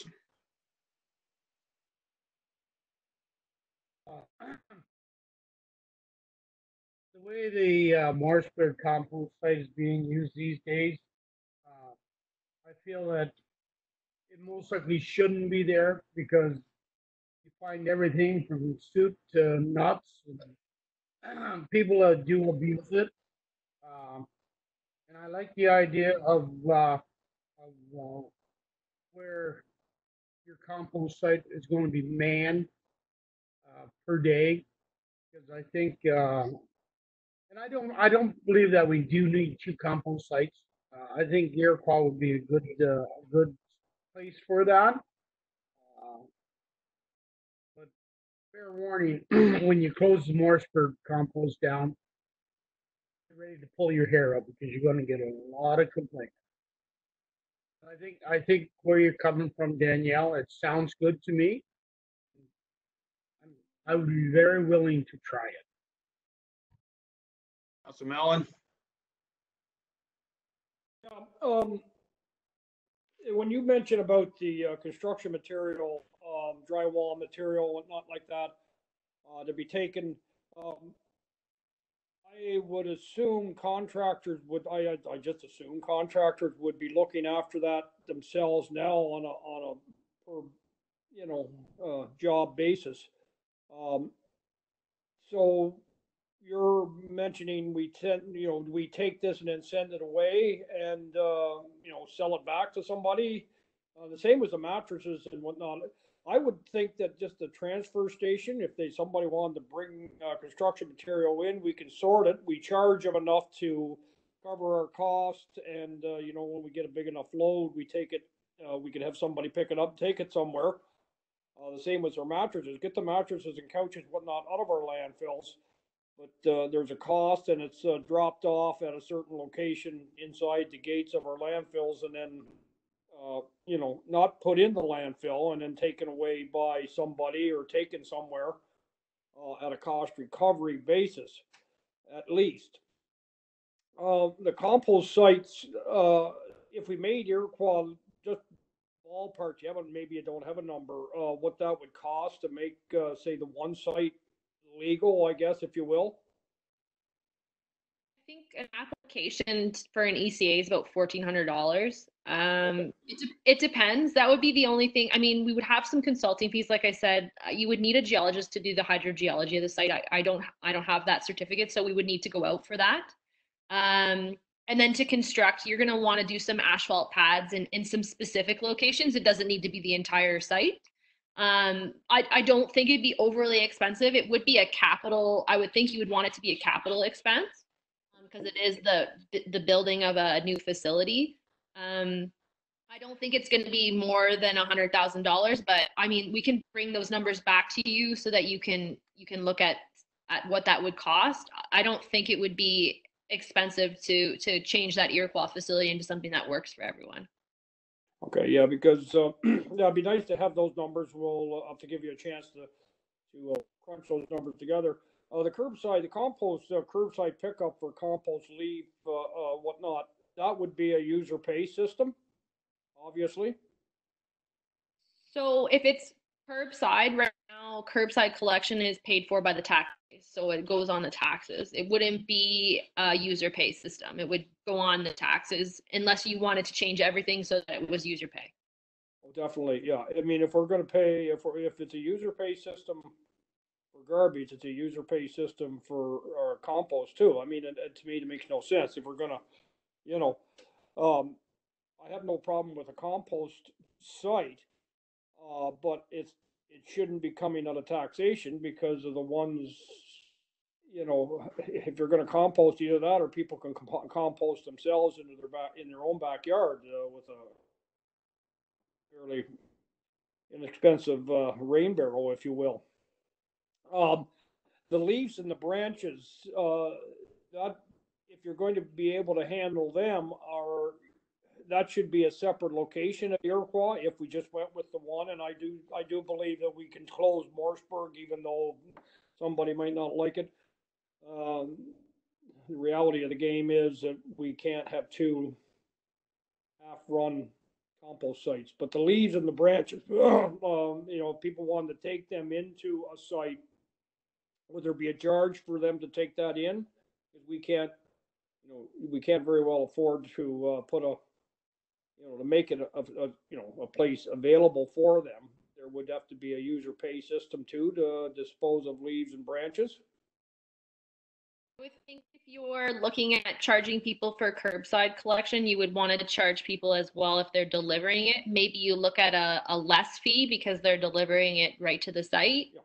We could figure out 2 fees. There could be a fee at the door and then a fee for curbside. I don't know what those fees would look like yet, and just because I haven't crunched the numbers on what the site would look like, but I would think you would want to just recover your costs. Like, we don't want to make money. We would just want to recover the cost it costs us to operate. So we could consider a user pay at the door and then a user pay system for collection at the curb. Okay, I agree with you. Thank you. Councilor Wells. Yes, I agree with Morrisburg, because like I'm literally 50 feet from it. I see stuff going in there, like be in there. And again, like you said, Danielle, it's prime as well, it's industrial land there where Iroquois is not. So I have no issues moving it up. As far as like if we're gonna stick with compost, which is just leaves, like branches is not. It takes like a long time for a branch to rot down. So, and as far as having a chipper there, we're still allowed to burn wood at Matilda, correct?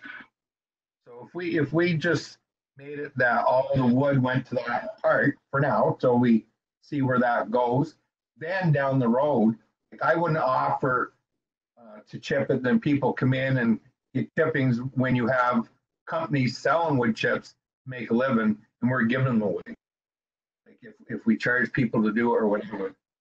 But like the one, if we're gonna have people in Iroquois, like have a person there running it, like it's gonna be just a compost, like leaves and stuff that's gonna compost down. Like all the branches, we would still, I would recommend that they load up a big trailer, they just take it to the dump site, free of charge, and throw it in the burn pile. I wouldn't, as far as cost wise, plan on initiating a chipper and someone to run it in our compost site as of now. But that is about my only comments on that. But I think, and I've been to Iroquois, it's definitely a user friendly site compared to Morrisburg.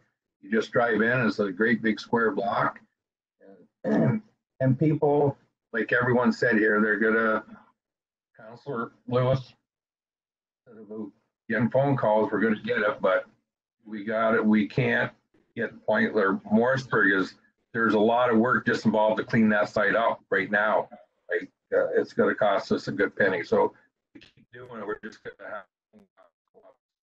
I do agree with Iroquois, and maybe set up something and bring it back for discussion. We'll go from there.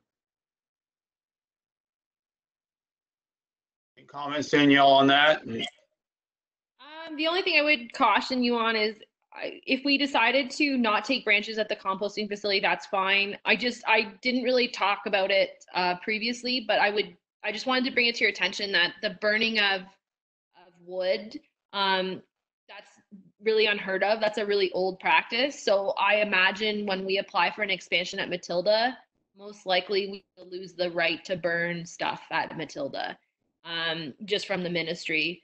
That's an old practice. So whenever you open your environmental compliance approval, they'll usually take things away that are older, that are not best practice. So I just wanted to let you know about Matilda, because I totally forgot to talk to you about that. But I agree, we can certainly send the branches to Matilda until we're not allowed to burn them, if that's what you'd like to do. Okay, so a couple of comments I have, actually several. So the plan to do an in-house bid on collection is okay as long as it's done right. We have different wage expenses than contractors do, so that's one of my cautions in that. When it comes to the green blue box, I know it costs more money than it had in the past, and we are there, and perhaps we just need a good education on what goes in, what doesn't go in, so we can make that as efficient as possible. I do like the diversion opportunities. I have been to the Tomlinson construction sorting site. It's in Carp, on Carp Road. Excuse me. It's extremely well run. They used to do the one in Springfield near Metcalf, but that's closed now. And Danielle does make the comment about the gypsum. It is separated out, which is all the drywall. And farmers do buy that up, so that's one of their revenue streams. So if we can find a way of making that disappear out of our site, and even if it's cost whatever, that makes sense. Certainly for the furniture and mattresses, they need to go. They're just bulky things that take a lot of space. When it comes to composting, I agree with everyone that the Morrisburg site is long overdue for a shutdown and a cleanup, and I know it will cause some issues with those who live in Morrisburg and area, but it's been a free-for-all for way too long. I've seen guys come in with take down trees out in the area, and then they dump the chips there, and we just can't take that anymore. We need to come up with a better plan. What I'd like to see is from a household composting point of view, that maybe we look at not necessarily providing composters, but come up with a subsidized plan. People could buy composters either through us or through a local company that they can set up on their own. I do it here at home with a little waste basket in house, and then composter in the backyard, and I'm lucky that someone made a dog run in the back corner, and that's my compost yard. So it's something that I think enough people can do in South Dundas. We should seriously look at it and try to encourage it down the road, and that's part of the education of it. So that's my 2 cents. You want to drive on into the next section, please? Sure.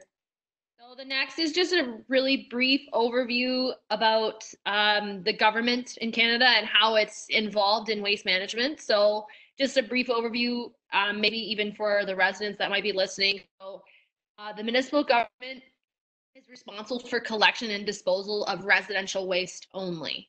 So municipalities are not responsible for the collection and disposal of IC&I waste, or any other waste like that. We may choose to do so, which we have in South Dundas, but we are not obligated to do so. The provincial government, they are responsible for the environmental impacts from waste. So that's why you always hear me talking about the Ministry of Environment. That's a provincial government. They look after that kind of stuff. They also are responsible for disposal regulation. They tell us what we can and what we can't throw out, as well as IC&I waste. So they look after business waste.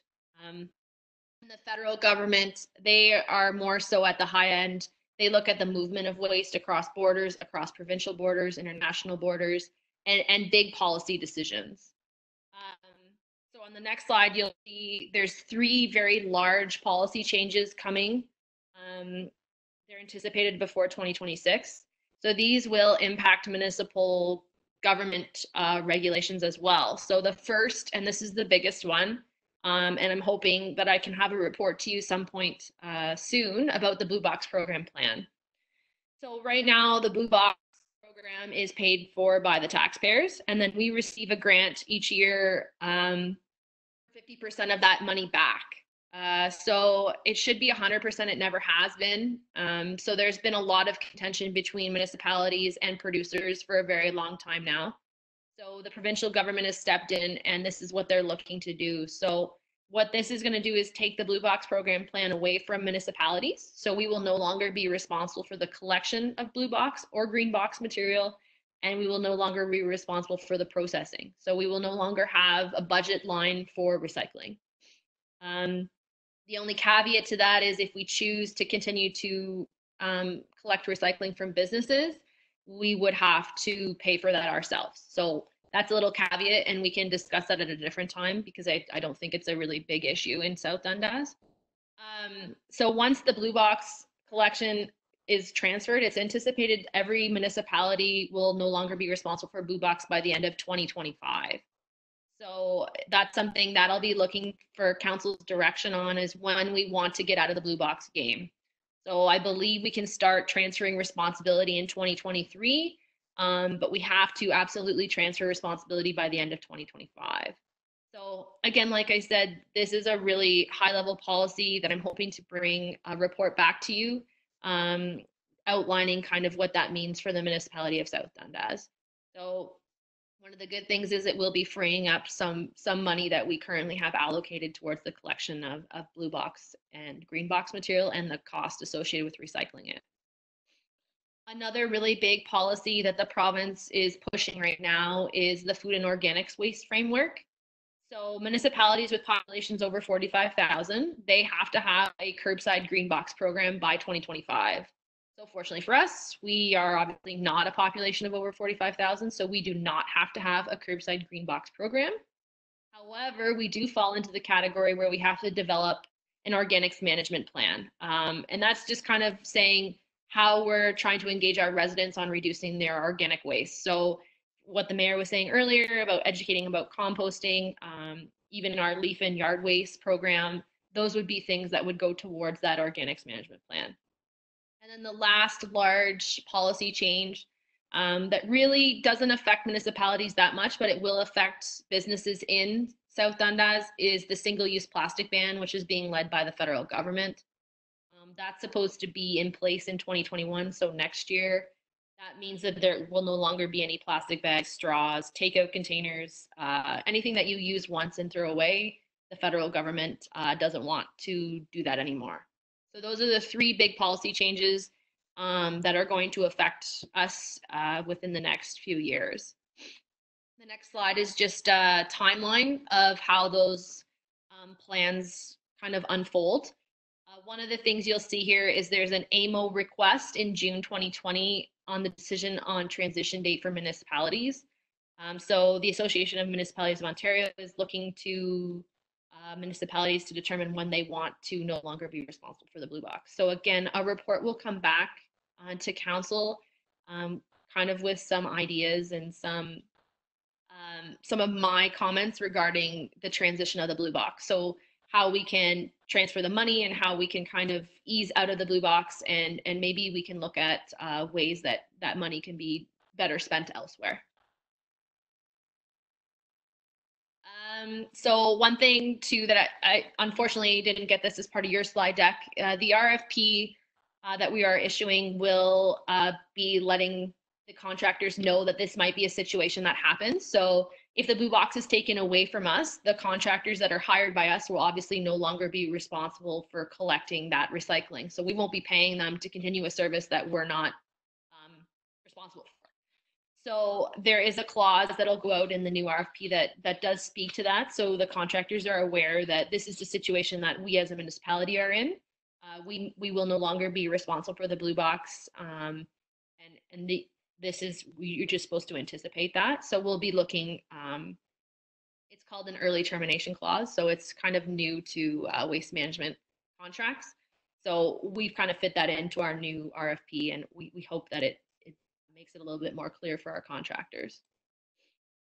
So I'll kind of stop there for policy changes to see if there's any brief questions. This section was really small, but I didn't know if anybody had any questions. So for the sake of time, can we move right to the end? Yeah. And then,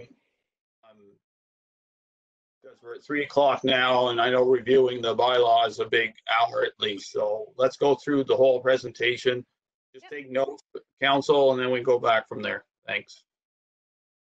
Next section is just environmental impacts. So I've really talked about these already. These are the 3 big environmental impacts that face South Dundas.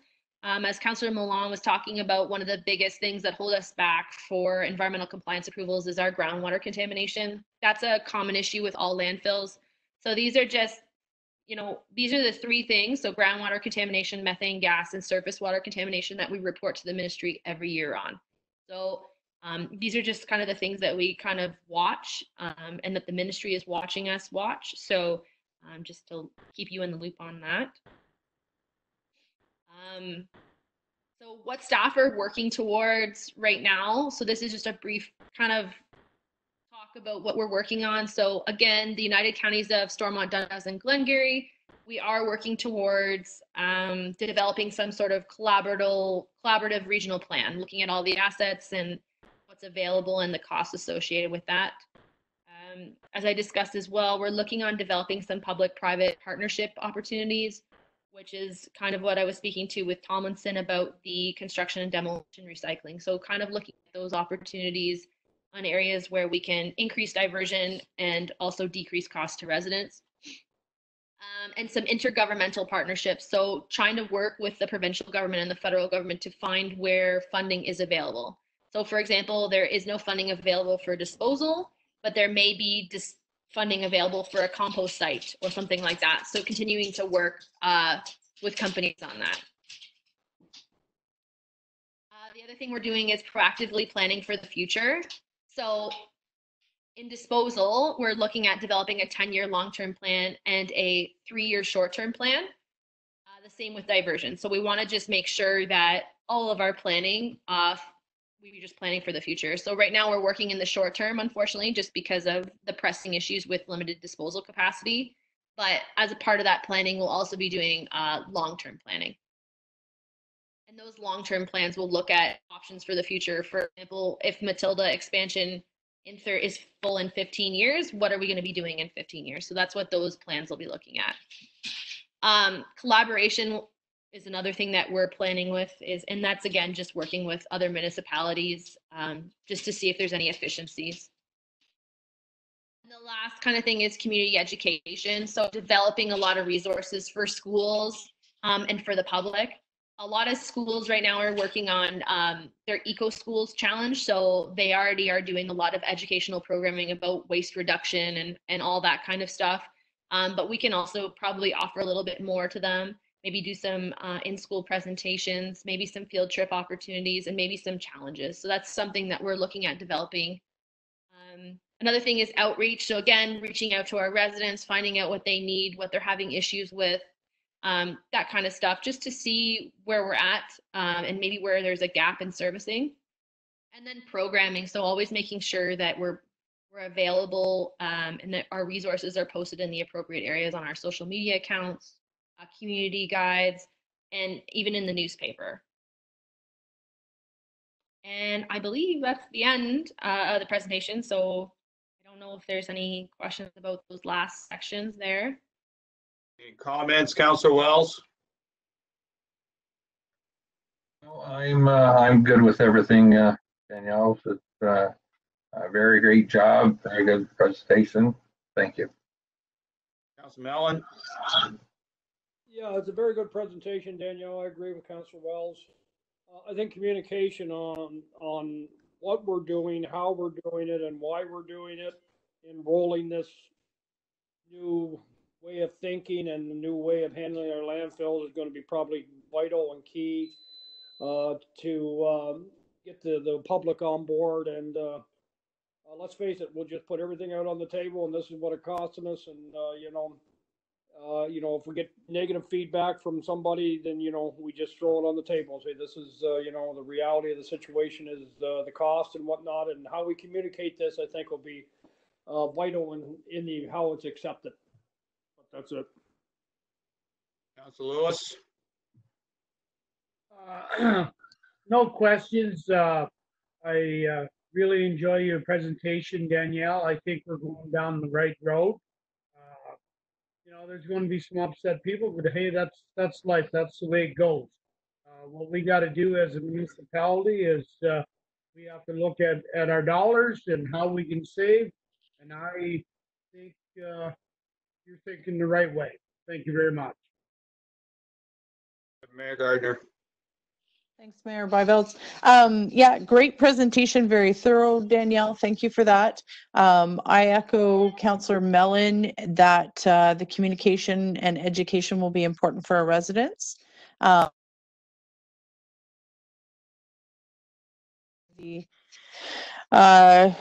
Things that we do as far as an open house, maybe this could be one of the topics that we have a discussion, and Danielle, you could present to the public so we could get some feedback. But I think that making change when there's sound reasoning behind it is a lot easier, and I like the different lengths of planning that you have in this presentation. I like the short term and the long term. And I also really like the diversion options that you've given us. So I think that if presented and the reasoning behind it and the communication will be key, that I think folks will understand why this is necessary. Thank you. And I'll concur with council on that, Danielle, and I thank you very much for the presentation. It makes, there will be a lot of communication and education for our residents, and it's not that council is ganging up on them. I just think that we have to start looking forward and seeing where we are going with waste management, and I think you're bringing a lot of good ideas to the table. So with that, I think it's 3:07 my term. Council, good for a 5-minute bio break, and then we'll go back and tackle the bylaw, because I think we need to do that. So we'll be back at 3:12. We have everybody back now. We'll turn it back to Danielle, and what we'll do is we'll try to go one page at a time. If any counselor has an issue with it, just put your hand up with any clause, and I think there's a few that's going to have a lot of discussion, and a lot of it's just fixing it up. So we'll do it that way. If I miss you, wave a lot. Go ahead. You just want me to do a brief overview then of what changes we're looking at? Okay. Tell us why you're doing it, and then we'll just go a page by page, please. Okay, perfect. Okay, so the reason why I brought the bylaw to your attention, as I said before, we are also going out for a new contract for curbside collection services. So when you have the opportunity to change your bylaw, it's usually pretty good to do it when you're looking at maybe changing your curbside collection contract. Basically just so that you're not increasing costs for no reason. So I've made some changes to this bylaw. Again, they're just suggested changes.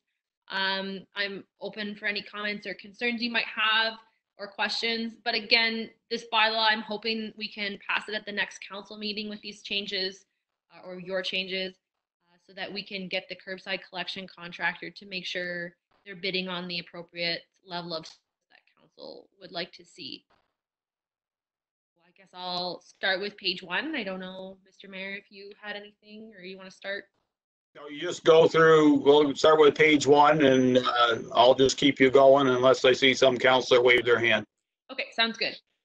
Okay, so on the first page, there wasn't a whole lot of changes. You'll just see that I've changed, obviously, the township because it is an older bylaw. We're no longer a township, we're a municipality, so I've changed that. There are some other sections here where I've originally we had types of garbage. So what I've done is taken types of garbage out and actually just labeled them for what they are. So you have your green box and your blue box recycling, and then your garbage as well. So I've just kind of removed the types of garbage. The second page, you'll see again, I've just taken out the types of garbage and just put in what type of garbage it is rather than referring to type 5 or type 6. I just say yard waste or, excavation materials or bulky and large items. So I didn't really change the definition of those items. I just changed it from saying type 5 to that specific type. One thing that's, again, very clear in this bylaw is all the waste has to originate in South Dundas for it to be applicable to this bylaw. So that's one thing that I've made a little bit more clear.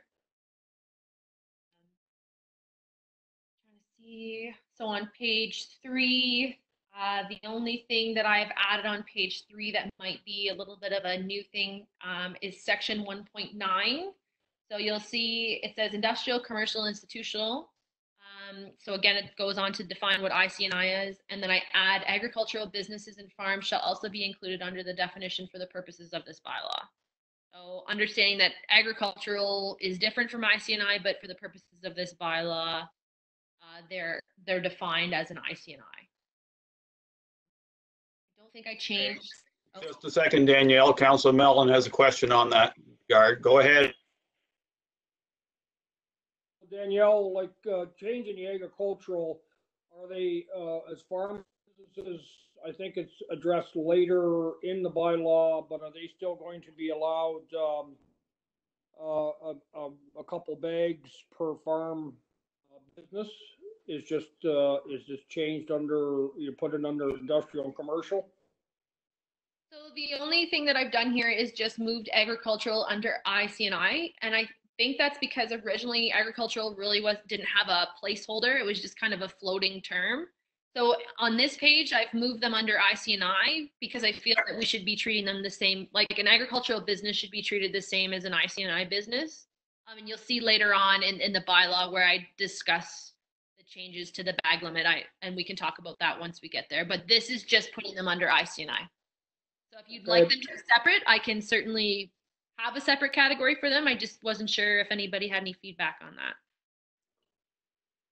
I don't know. I guess it's fine under the industrial commercial. It was a sort of a separate item, I guess. I was probably put in there. Correct me if I'm wrong, Mayor Byville's about probably 5, 6. Correct. Yeah. Okay. I'll continue. So I've added a few items to this, not too much. So under section 1.2, you'll see I just added ashes. We don't want to be collecting ashes just for health and safety reasons. Obviously, we don't want the inside of a collection truck to catch on fire or anything like that. So I've added that. At one section, non-collectible waste also had grass clippings, garden material, tree limbs, branches, trunks, brushes, and stone. I've kind of put grass clippings, garden material in brackets, unless as yard waste. So if council wants to pursue a curbside yard waste collection service, obviously that would be collectible material under a curbside collection service. So I didn't know if anybody had any feedback on that. Having none, okay. And then 1.22 is new as well. So non-recyclable waste means all garbage and other refuse not defined as recyclable materials in section 1.8 and 1.9. So we're only defining recyclable materials as in this bylaw as the blue and the green box materials. You'll just see I've added some things about environmental services because that department didn't exist previously. On the next page here, section 4, again, a lot of me just getting rid of type 5, type 6 waste and just putting in what it actually is. I think there's any too big of changes in here. Again, a lot of just word changes from township to municipality, from public works to environmental services. On 2.2a, you'll see types of waste. I've changed from, again, those types of waste to the actual sections that those wastes are defined in. Page 5, section 2.3. This is where we're kind of getting into, I believe, Councillor Mellon, you did ask me this question previously in another meeting. It was to look at how rural areas, how their garbage is collected. So looking at same side of the road collection. So 2.3 says all recyclable waste shall be separated from non-recyclable waste. And recyclable waste shall be prepared for collection as follows. In rural areas, residential and IC&I, including farm waste, shall be placed on the same side of the road as the mailbox to increase efficiencies for collection. Waste not placed out on the correct side of the road will not be collected. I didn't know if anybody had any comments about that. I know that Councillor Mellon, you were requesting that previously, so. Go ahead, Councillor Mellon. I think all council wanted to do it, but you've been picked. Okay, thank you, Mayor Byfield. Yep, I like this idea because it, you know, it should reflect in a, I'm hoping it reflects in a cheaper submission by the contractors. The only, I guess, issue I might have with it being on the same side as the mailbox is mail delivery. It would, I think we should have, you know, if it's on the same side of the road as a mailbox, that's fine. I mean, on one side of the road or the other, it just, you know, it should be placed in a location not impeding. I guess it should be at the end of the driveway, not near the mailbox. That's the only, you know, I'm hoping, I don't think that should be an issue. I think people should realize, well, we can't put it underneath the mailbox or in front of the mailbox, but yeah, this would just, and this would just be for rural. What about the towns and the villages? Can it not be also implemented that it would be one side of the road in our villages and towns, or would that be a logistic nightmare? So my only concern if we do it in villages and towns is that the opposite side of the property might be someone's home, right? So if you're going across the street and I live across the street from you and you're bringing your garbage and you're putting it on my front lawn and it's not collected because it's not packaged properly or it's not accepted, now it's in front of my house. So I'll leave that with council, but that would just be my comments. I think in rural areas, right, you take your garbage out, you put it next to your mailbox. It's pretty identifiable whose garbage that is. Whereas when you get into the towns and villages, it gets a little bit more confusing of whose garbage belongs to who, and you'll have multiple people putting their garbage in one location. But again, I'll leave that for you to discuss. Yeah, I mean, even in the rural sections of our municipality, there's quite a few homeowners, you know, quite a few residential homeowners that live right across the road from each other. So, you know, maybe, yeah, the lots are bigger, you know, you're not, you know, the garbage. But I'll leave that up to whatever, if anybody else on council has any input on this. I think it could be done in both the towns and villages and in the rural portion of the municipality. Any comments from council? I do have some, but I'll Councillor Wells first. With about picking up in town, Councillor Mellon, I agree with Danielle. I think it's better just for the rural, just for the simple fact, like if you get people throwing still kitchen waste and stuff in a garbage bag, and you come out, go to work, and there's 2 crows in your garbage bag, and it's all across your front yard, not gonna work. So I think we're better just implement this and keeping with the rule, and that should save a little bit of money, like you said, for picking up on the same side of the road. Would be my suggestion. Anybody else? Deputy Mayor? Sure. No, I agree with Danielle and the rest. I think in parts of our villages where it's more concentrated, that would create problems. I'm sure there's a couple of streets where you potentially could look at it as an option, but I'm not sure if it'd be worth the cost savings. You know, some of the streets have larger lots. I know my street, Stewart Drive, has larger lots, but again, to Councillor Wells's point, if the crows get a hold of the garbage and rip it up and put it all over the lawn, it's going to be an annoyance that potentially will create some problems. So I'm okay starting it with the rural, and if it's if there's cost savings to be found, then maybe something to look at. But I think it would be good to roll it out first rurally. Councilor Lewis, any comments on that? Excuse me, I agree with Deputy Mayor Gardner and Councillor Wells. I think if you start doing that in towns, you're going to get a lot of phone calls.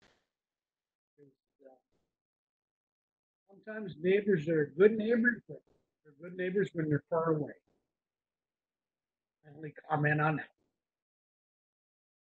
Okay, I do believe that rural areas is a good place to do this, and I challenge with some of the urban areas is you have some safety concerns with people having to cross streets and doing that kind of stuff, especially on county roads. We have in some of our villages. So I like the clause the way it is. I think it makes sense. The only unfortunate thing is that the residents of Garlow Road will have to all shift to the other side because they've been doing it on the opposite side for years.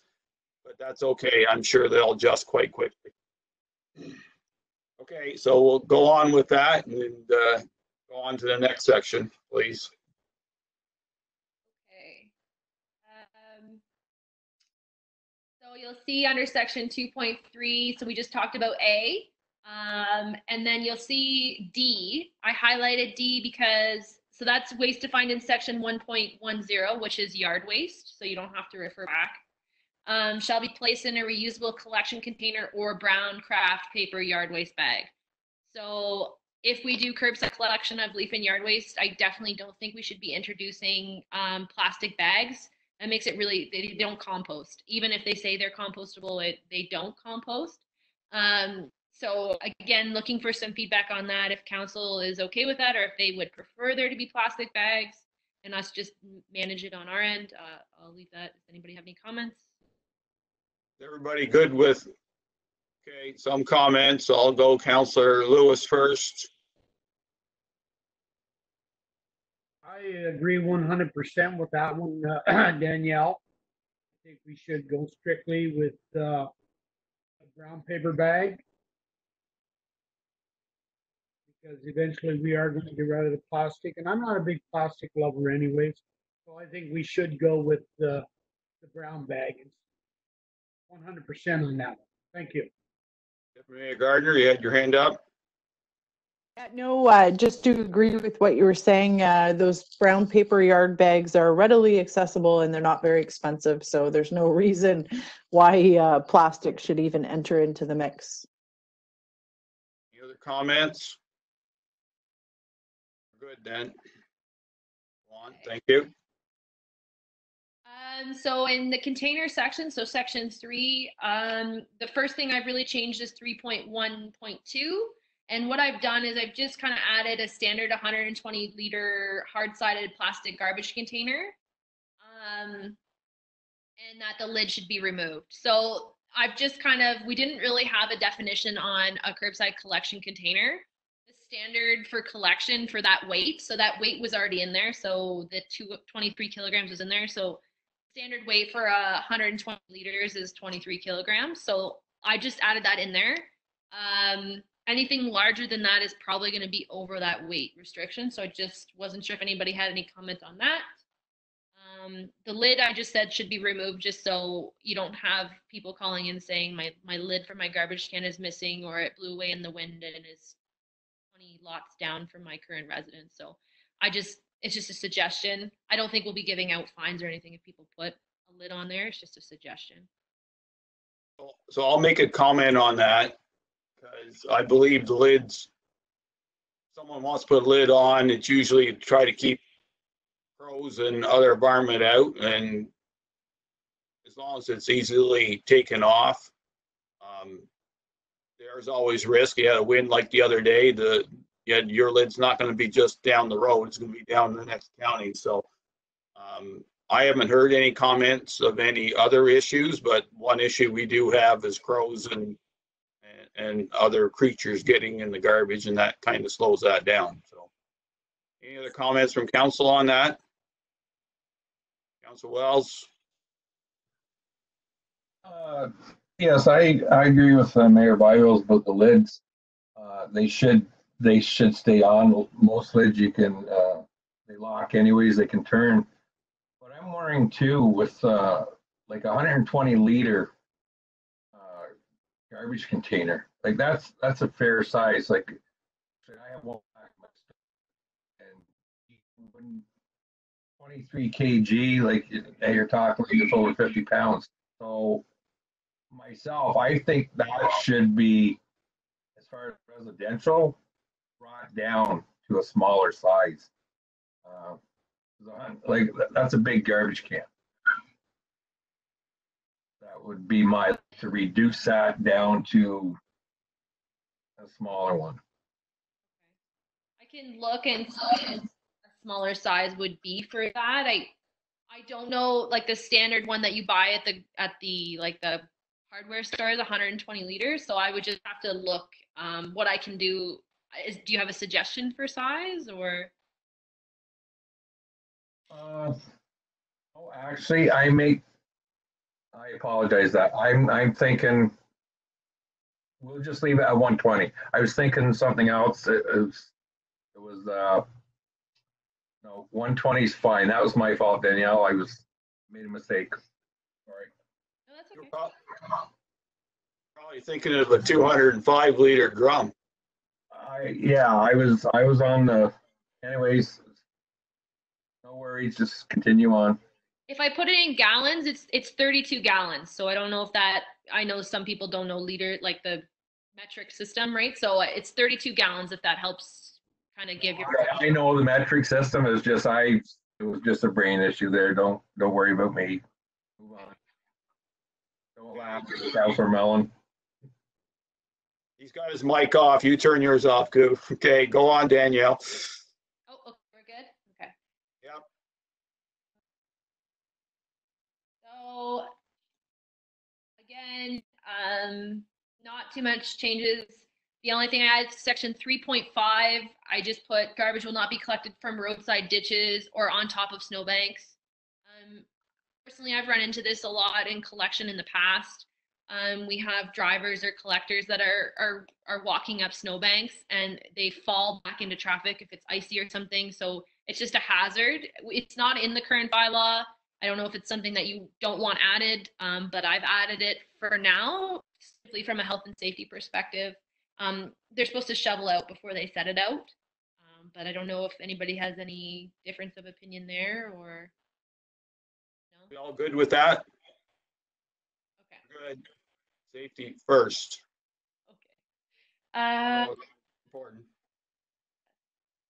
So page 6, again, not a whole lot of changes, just a few definitions referring to sections instead of types of garbage. So 3.11, this is where I've changed a few things. So it says any IC&I, so it used to say any farming operation. This is IC&I and farming together. So it says any IC&I operation, including farms, defined in section 1.19, shall be allowed to set out 2 containers for collection. So I know this might be a bit of a hot topic, so I'll look for feedback from that because it's just 2 containers. So I believe right now it's 4. Okay, Councilor Mellon. Mayor Byvells, I have, I remember when this was first brought in, and having the farm allow the farmers to, they have to identify themselves with a farm business registration card or a farm organization card, whatever you want to call that. I don't have. I thought it was 2 bags now. The way the old system was, where they were allowed 2 bags. I would. What about instead of 2 bags a week, or I would put a limit on it. Maybe say, give them a certain number of bags that they could put out over the course of the year. I don't know. I have no problem with IC and farming having a little bit extra garbage to be allowed to be put out. But I thought it was 2 bags now. You're saying, Danielle, it's just of 2 containers.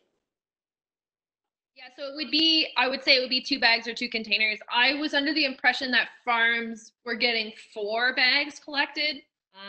Maybe, again, it's not clear in this bylaw how much anybody's allowed to get. So I'm just going based off of my discussion with the contractor. I'm not sure if anybody on the line has more insight into that, but I can answer some of that. So, because I was on the mayor at the time, we had this big discussion. So the intent at that time was that a farm, the residents would get 2 bags and the farm would get 2 bags. So it's 2 separate entities when you have it in your head that way. So yeah, it's 4 if there's 1 laneway and the farm gets 2 and the house gets 2. And that was the intent in 2013. So we can leave that intent. To me, the intent is still there, but maybe it's not as well defined. And Councillor Mellon can continue on that one. Well, yeah, I mean, I think leaving it with the 2 bags per farm operation is, I think, all right. I mean, I think, and same as IC's, you know, yeah, it was just 2 bags, as far as I know. I've never actually taken advantage of it. I never used it. So, and as far as I know, it was just 2 bags, and I think 2 bags is more than sufficient. That's about all I have to say, I guess, on that.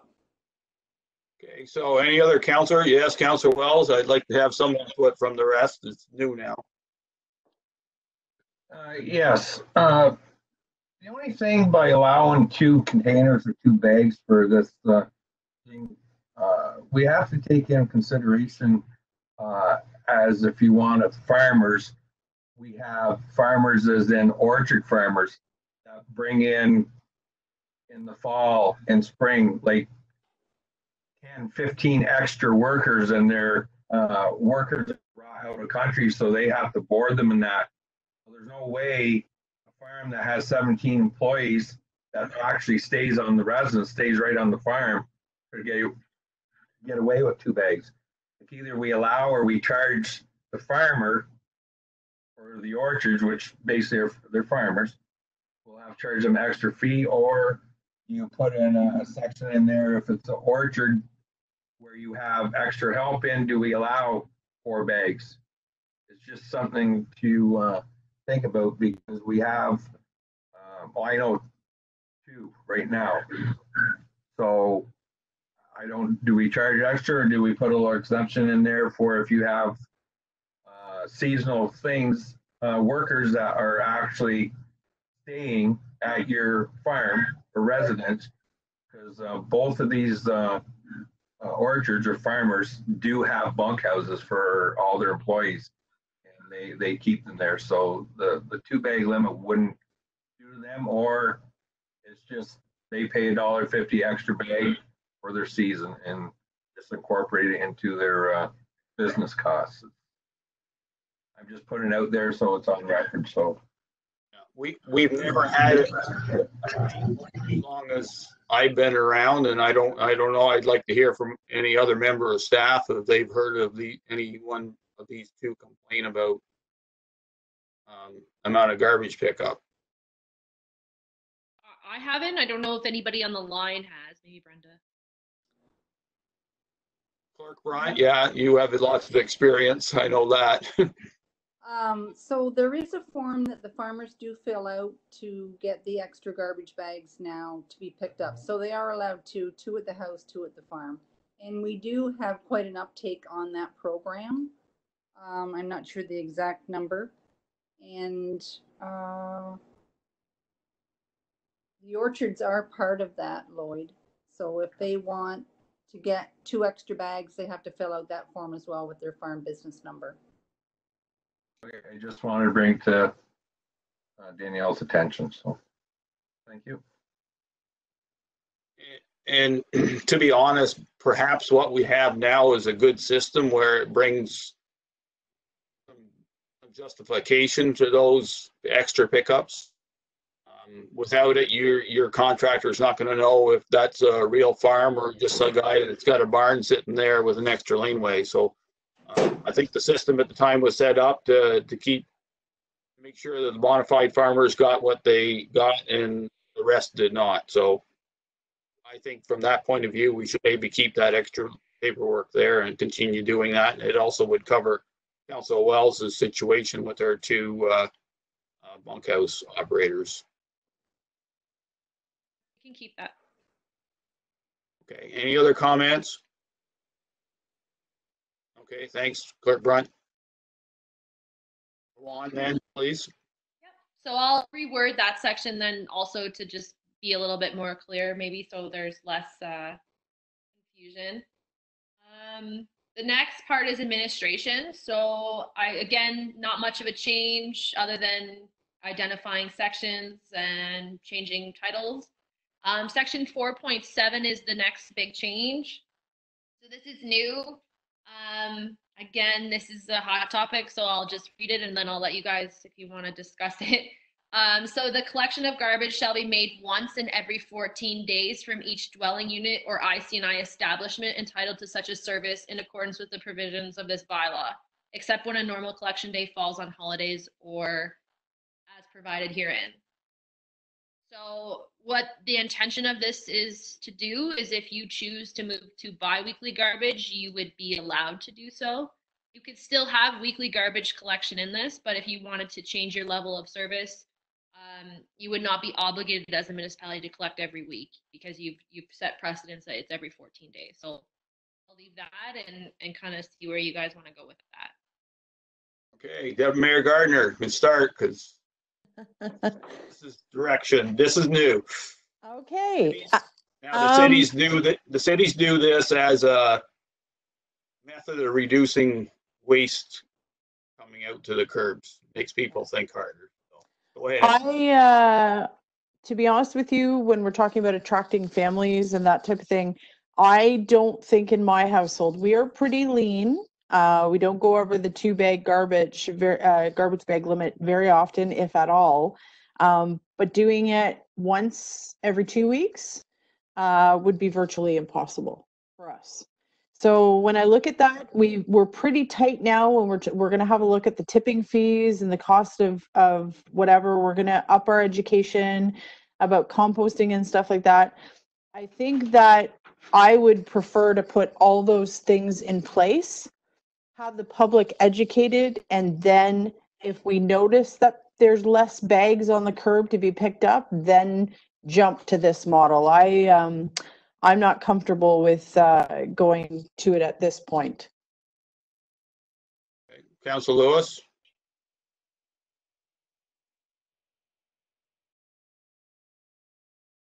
I'm on the same wavelength as my colleague Deputy Mayor Gardner.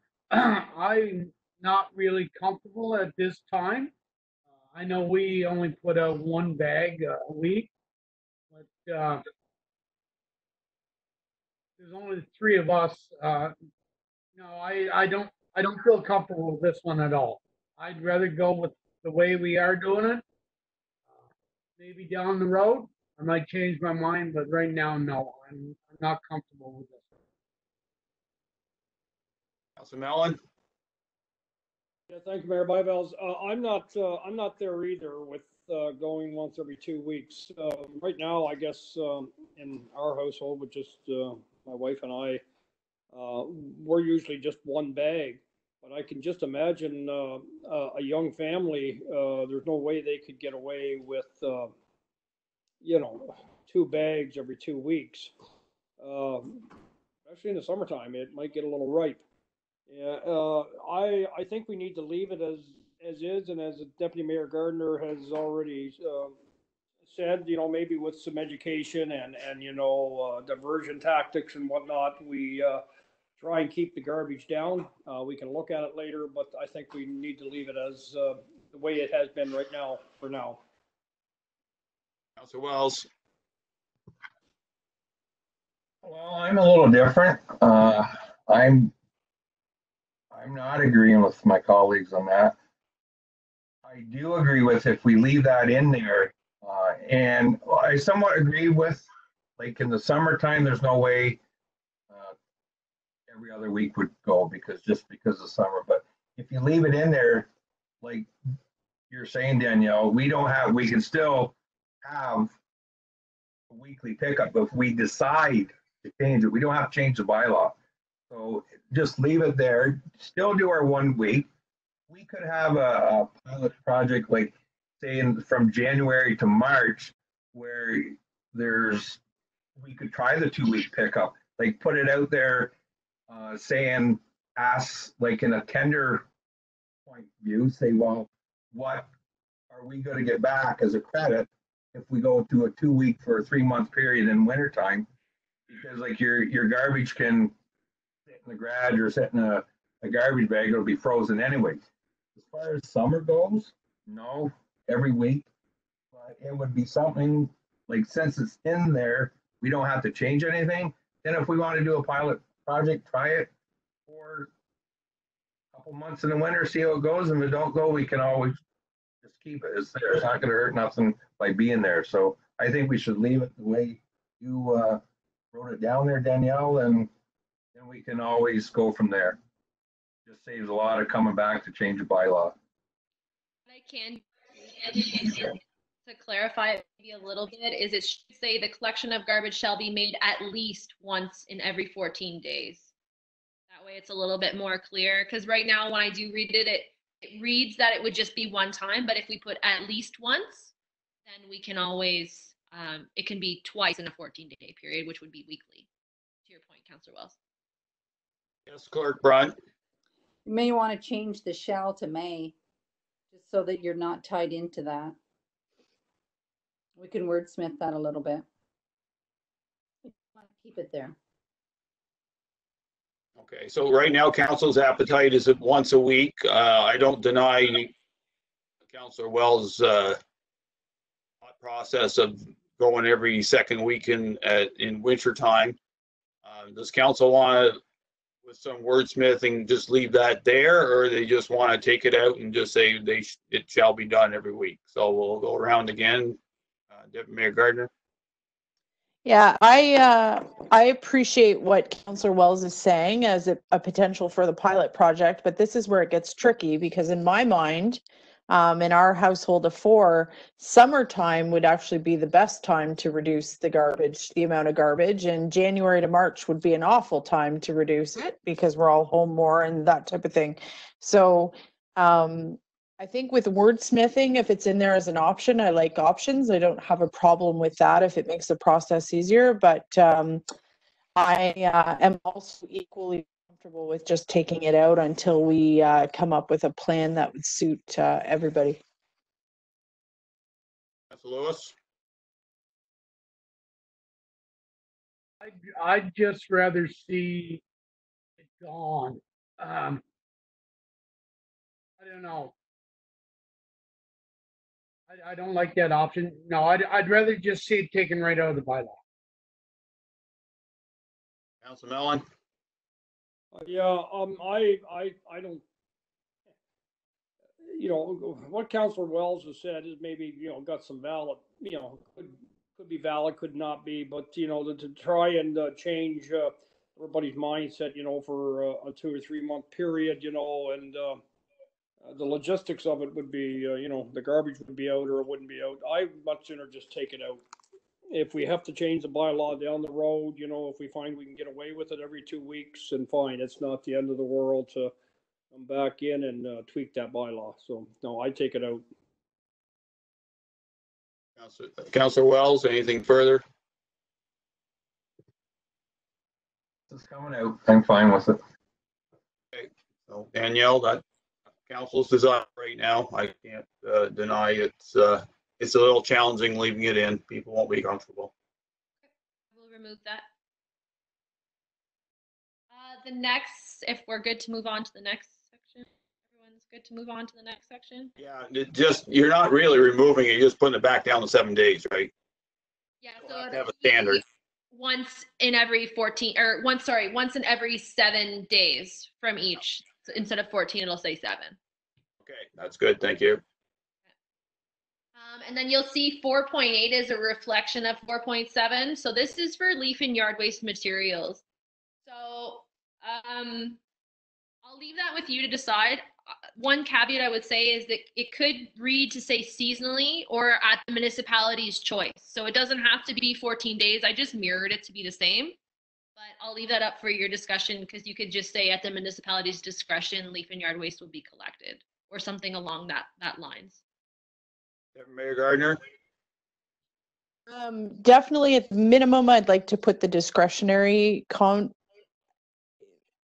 in there, but if we could get to a point where we were able to collect it seasonally, I think that would be a good option to consider. Anything else from any other councils, members? Okay. I think seasonal probably makes more logical sense than just putting it in there for every 2 weeks, like as on an as needed basis or whatever the municipality decides. I'll work with Brenda to do some wordsmithing on that. Make sure it meets our requirement. Yep. So not too many other changes. So other than like 4.9 is just saying that, you know, if council or the CAO or myself determine that, you know, a holiday collection is necessary, then we can do that. So currently, Danielle, the only holidays they don't collect are Christmas and New Year's. That's right. So are we going to stick to that, or are we going to change and then end up shifting every time there's a holiday? We can stick to that. The only thing I would is it depends on the contractor, right? So some contractors are willing to work through holidays, others have different regulations. So that's why I reworded that so that if we do get a new contractor, maybe Miller isn't the successful bidder and they don't permit work to occur on Easter Monday or something like that, then we have the opportunity to direct them to do so. Okay. I think that makes sense. I think, you know, that's just normal. Any other comments from any of the councilors? Councilor Wells. Yeah, I would leave things the way it is, but as far as the tendering process goes, maybe you might want to put in there if there's a unit cost so much more per run. If we make them pick it up on a holiday, that they just this bylaw is saying we can tell them to pick it up, but then they can also say, well, okay, that's fine. Here's your $2,000 extra for that day pickup. So I would make it clear that there's a unit cost involved in the tender process, put in there just to know what we pay if we decide to go down that road to have it picked up on a holiday that they decide they don't want to. That's all. Anyone else? Okay, sounds like we're good with that wording. Okay. So again, I've just changed a few other things, basically back to environmental services, and then where the collection schedule will be available rather than coming to the township office, it'll be the municipal office in the municipal guide or on the municipality's website. So we have lots of options there now. I didn't change, I just kind of separated 4.14.4 and 4.14.5. I didn't really change the wording there. So I've separated those two. And then, of course, I've added the public rural roads on the same side as the mailbox directly on the road shoulder. So what I can do to Councillor Milan's point before is maybe clarify that it shouldn't be in front of the mailbox. And that might be the opportunity for me to do so there, if that's what you'd like. Yeah, I think that's a good idea.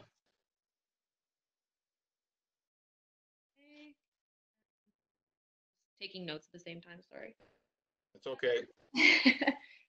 So on page 8, so you'll see here it says, again, like just simple changes, nothing too crazy. 4.24, I've just changed the wording to basically say no person shall dump, place, leave, or deposit any household garbage or refuse in any public place or on any land not owned by them. So not only do we not want to have people disposing of waste on our land, we don't really want people doing it on other people's land either. So I just added that. It says within the municipality, it should say in general, but I don't know if everyone's good with that. Councillor Wells?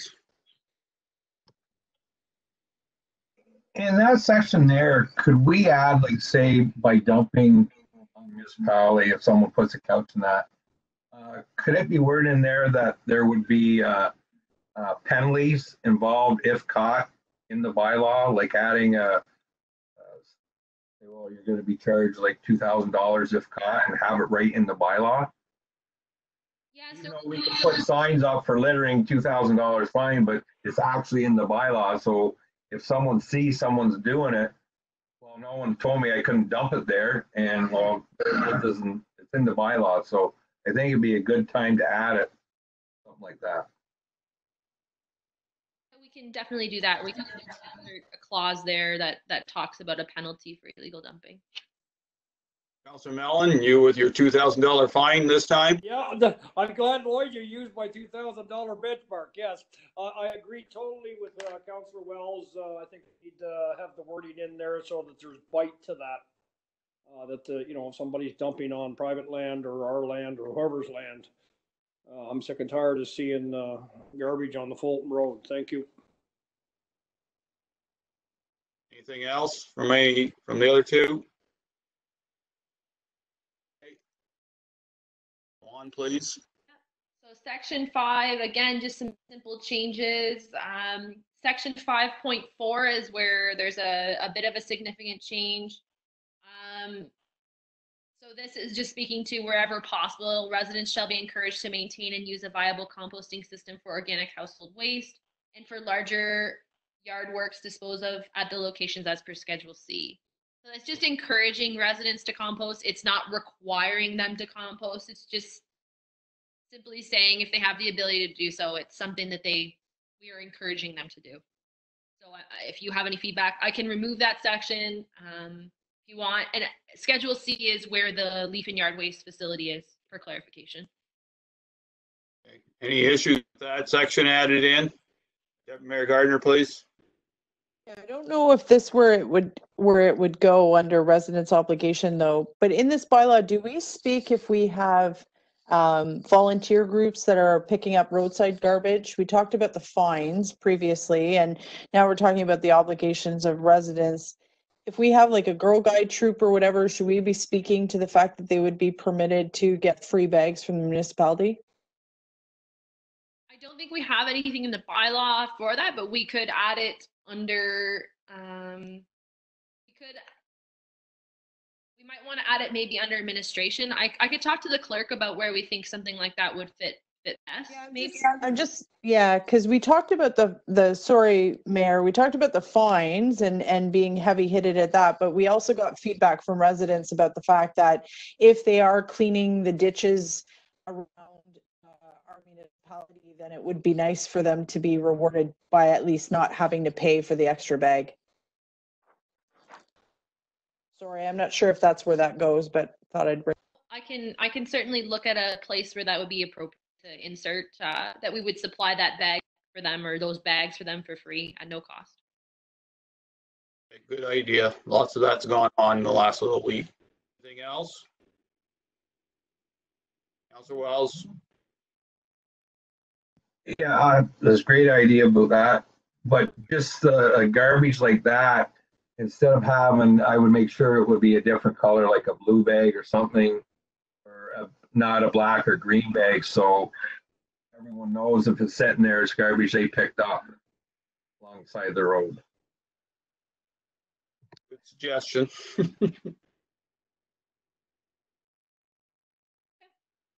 Okay. Go on then, please. Okay.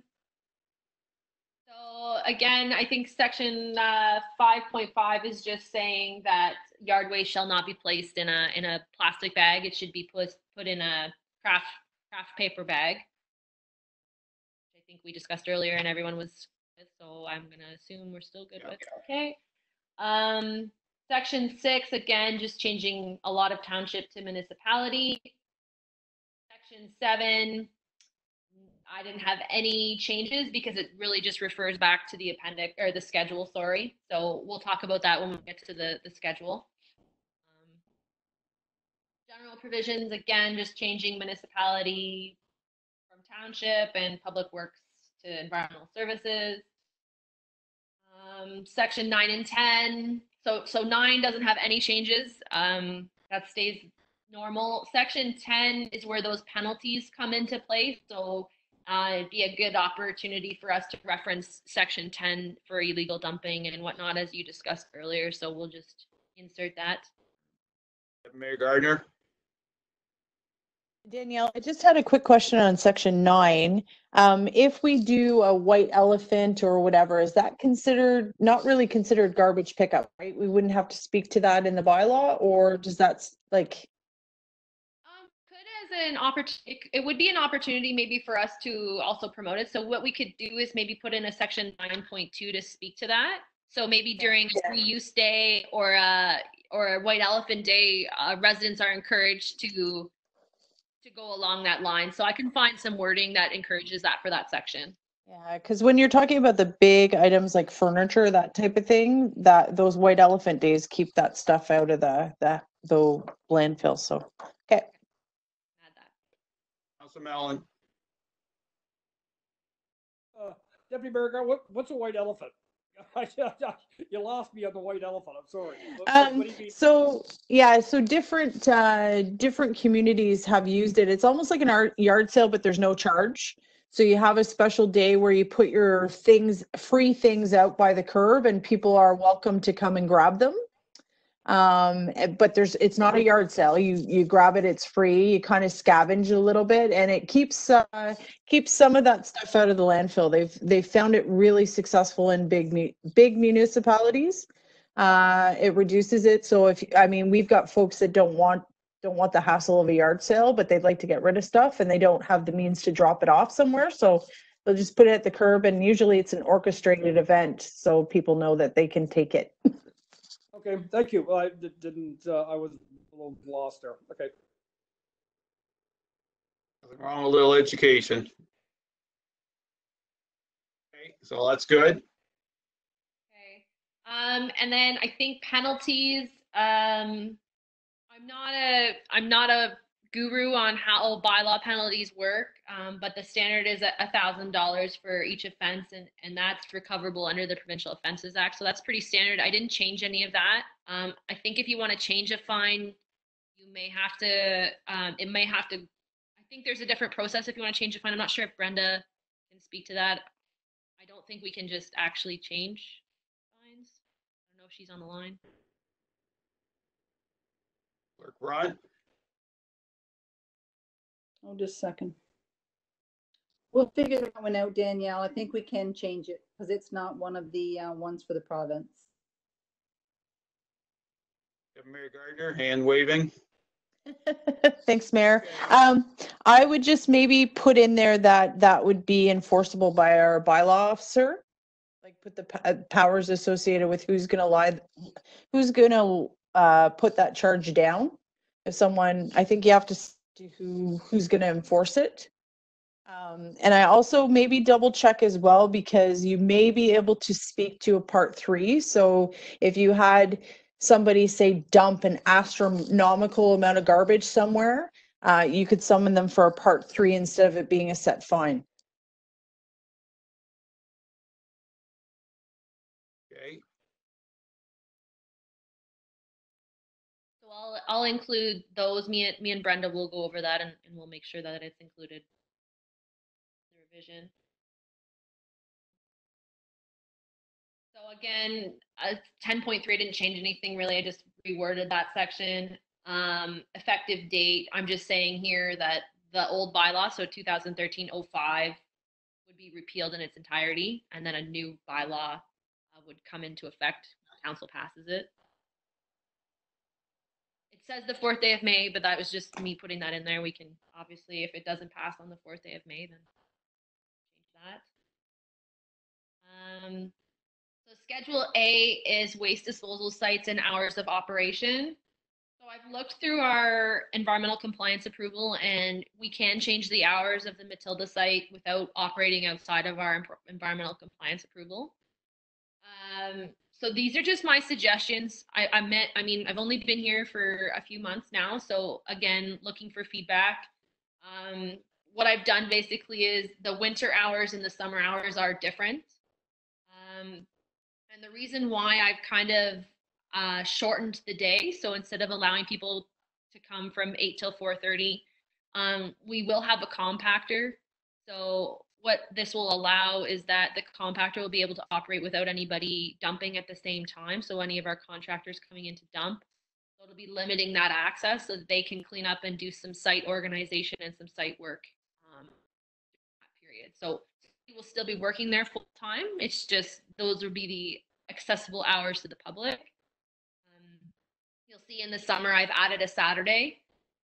In the winter, just based on my review of things that have been going on at the landfill, we don't get a lot of business in the winter at all. So again, up for discussion, looking for some feedback on those hours. Okay, I'll start with Councillor Wells.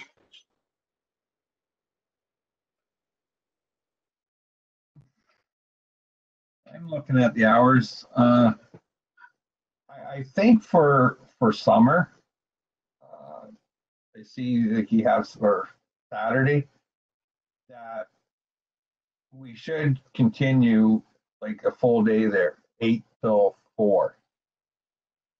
Because we're taking hours away. Like we only have 2 hours each day because we're going to be doing this compacting, and we're Saturday we won't be doing. So I think we should allow the dump at least 8 to 4 on Saturday, because when we had 2, they were open all day. One was open half the day, the other one was open the full day. So I would recommend we keep it still a full day on Saturday, and the rest cutting the time back to allow for compaction. And yeah, I'm good with it. We'll see how it goes, because we can change this anytime we want. I don't think we have to change the bylaw. We can just announce it to the public that it's going to change, because we've done it once already, and go from there, see how it goes. Councillor Mellon. So what you're proposing, Danielle, is this would be open to the general public for 2.5 hours in the winter on those days in question, and basically in the summer too. Is that right? And I do agree with Councillor Wells as far as leaving it open on Saturday for the full day. If you have to take manpower hours away, you can close one of the other days, but I think in the summer, I think we need a Saturday.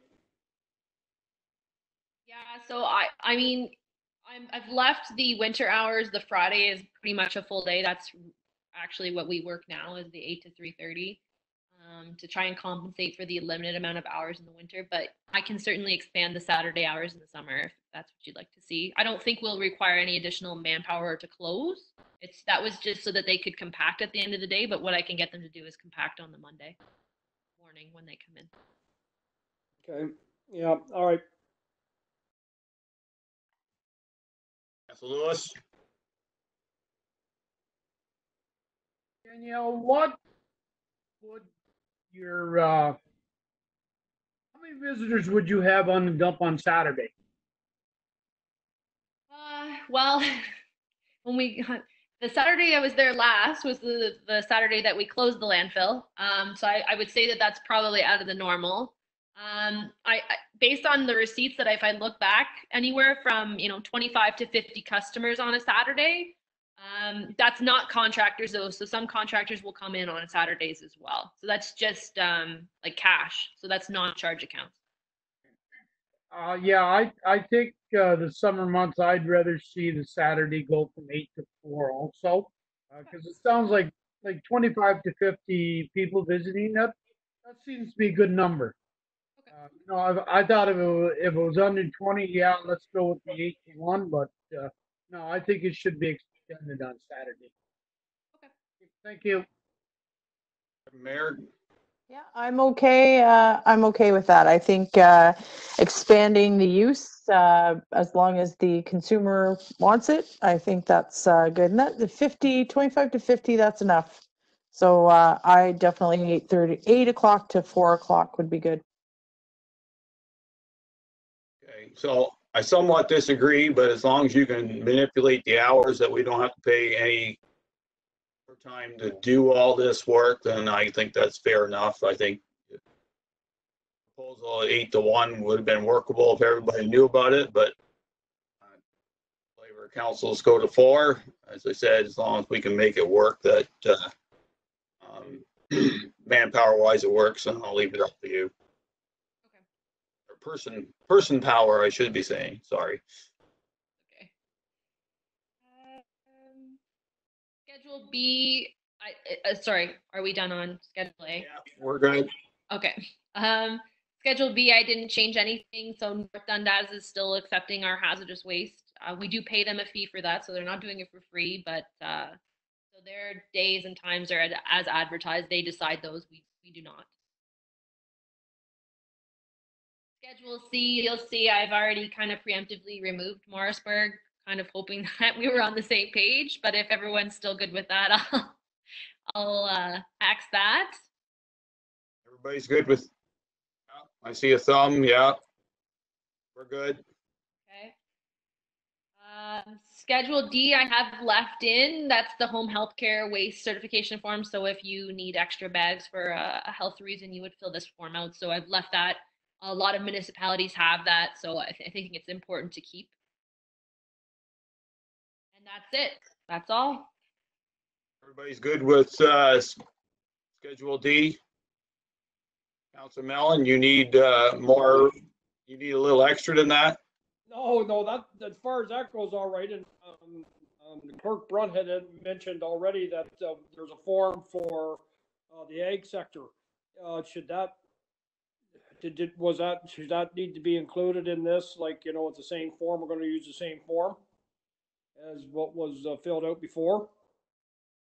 Yeah, perhaps and maybe Brenda can speak to this, but perhaps we should amend that as a schedule to this, so the agricultural form can be added as a schedule, Brenda. That's fine. Yeah. One other thing, I guess, and I did the electronic waste, Danielle, that we're accepting right now. We have that agreement with the House of Lazarus. Nothing is changing on that, I hope. So electronic waste, yeah, like I haven't changed anything with electronic waste. I don't know what House of Lazarus is doing now because the regulations for the province have changed regarding electronic waste. I haven't really followed up with them on that, but as far as I know, they're still taking it and getting funding for it. I do think that's probably going to change though because of the provincial government, but I haven't heard anything from them suggesting anything yet. I think the House of Lazarus uses a contractor. They drop off back at Mountain.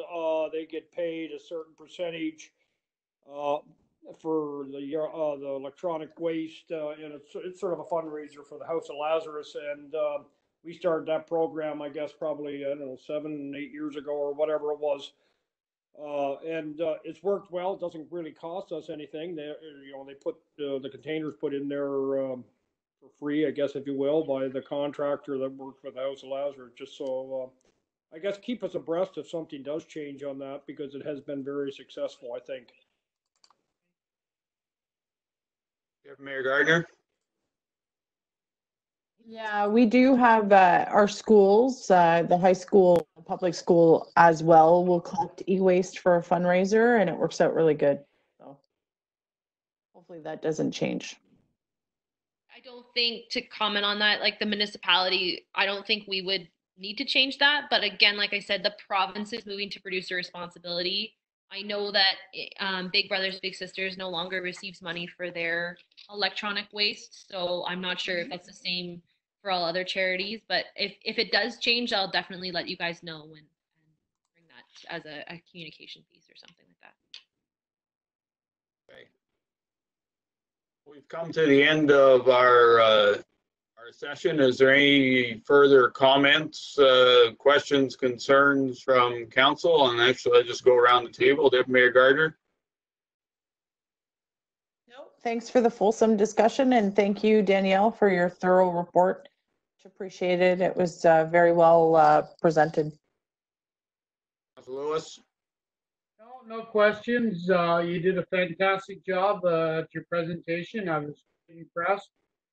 Keep up the good work. Thank you. Councilor Mellon. Yeah, back going to section 1.1. No, I'm kidding. Sorry, it was a very good presentation, Danielle. And You're a comedian. it's a very good presentation. There's a lot of information for us to absorb, and I think you've got a good handle on things. Thanks very much. Councilor Wells. No. Everyone says very, very good presentation, and everything's good. Just great job. Keep up the good work. And I'll concur with my councilman people. It was excellent presentation. Certainly brought what we needed to the table to make some decisions, and we'll certainly continue to support your decisions that you need to do. You had a good flavor, good discussion of where council would like to go with landfill and waste down the future. So we're certainly look forward to your work at that. So any comments from the CEO? No, I think it was a great discussion. I think it's something that Danielle needed some input from council to give her some direction forward. And we'll work with Danielle to get this information back to council. I made a few notes as far as getting some bylaws back, and we'll get those back to council for some further discussion in May. Okay. Nothing else. Thank you, Danielle. Clerk Bryant, a motion for adjournment. I do. Moved by Councillor Wells, second by Deputy Mayor Gardner, that council now adjourn to meet again at the call of the chair. Call the vote. Mayor Byvelds? Yes. Deputy Mayor Gardner? Yes. Councillor Lewis? Yes. Councillor Mellon? Councillor Mellon? Councilor Mellon, put your down. Yes. Councillor Wells? Yes. Okay, motions is accepted. Thank you all for today. Thanks for staff, thanks to council, and we'll see where we go from here. And thanks to all the audience that are out there. We certainly do appreciate you tuning in. And any comments, questions, concerns, you certainly can send us some feedback on it. Thank you.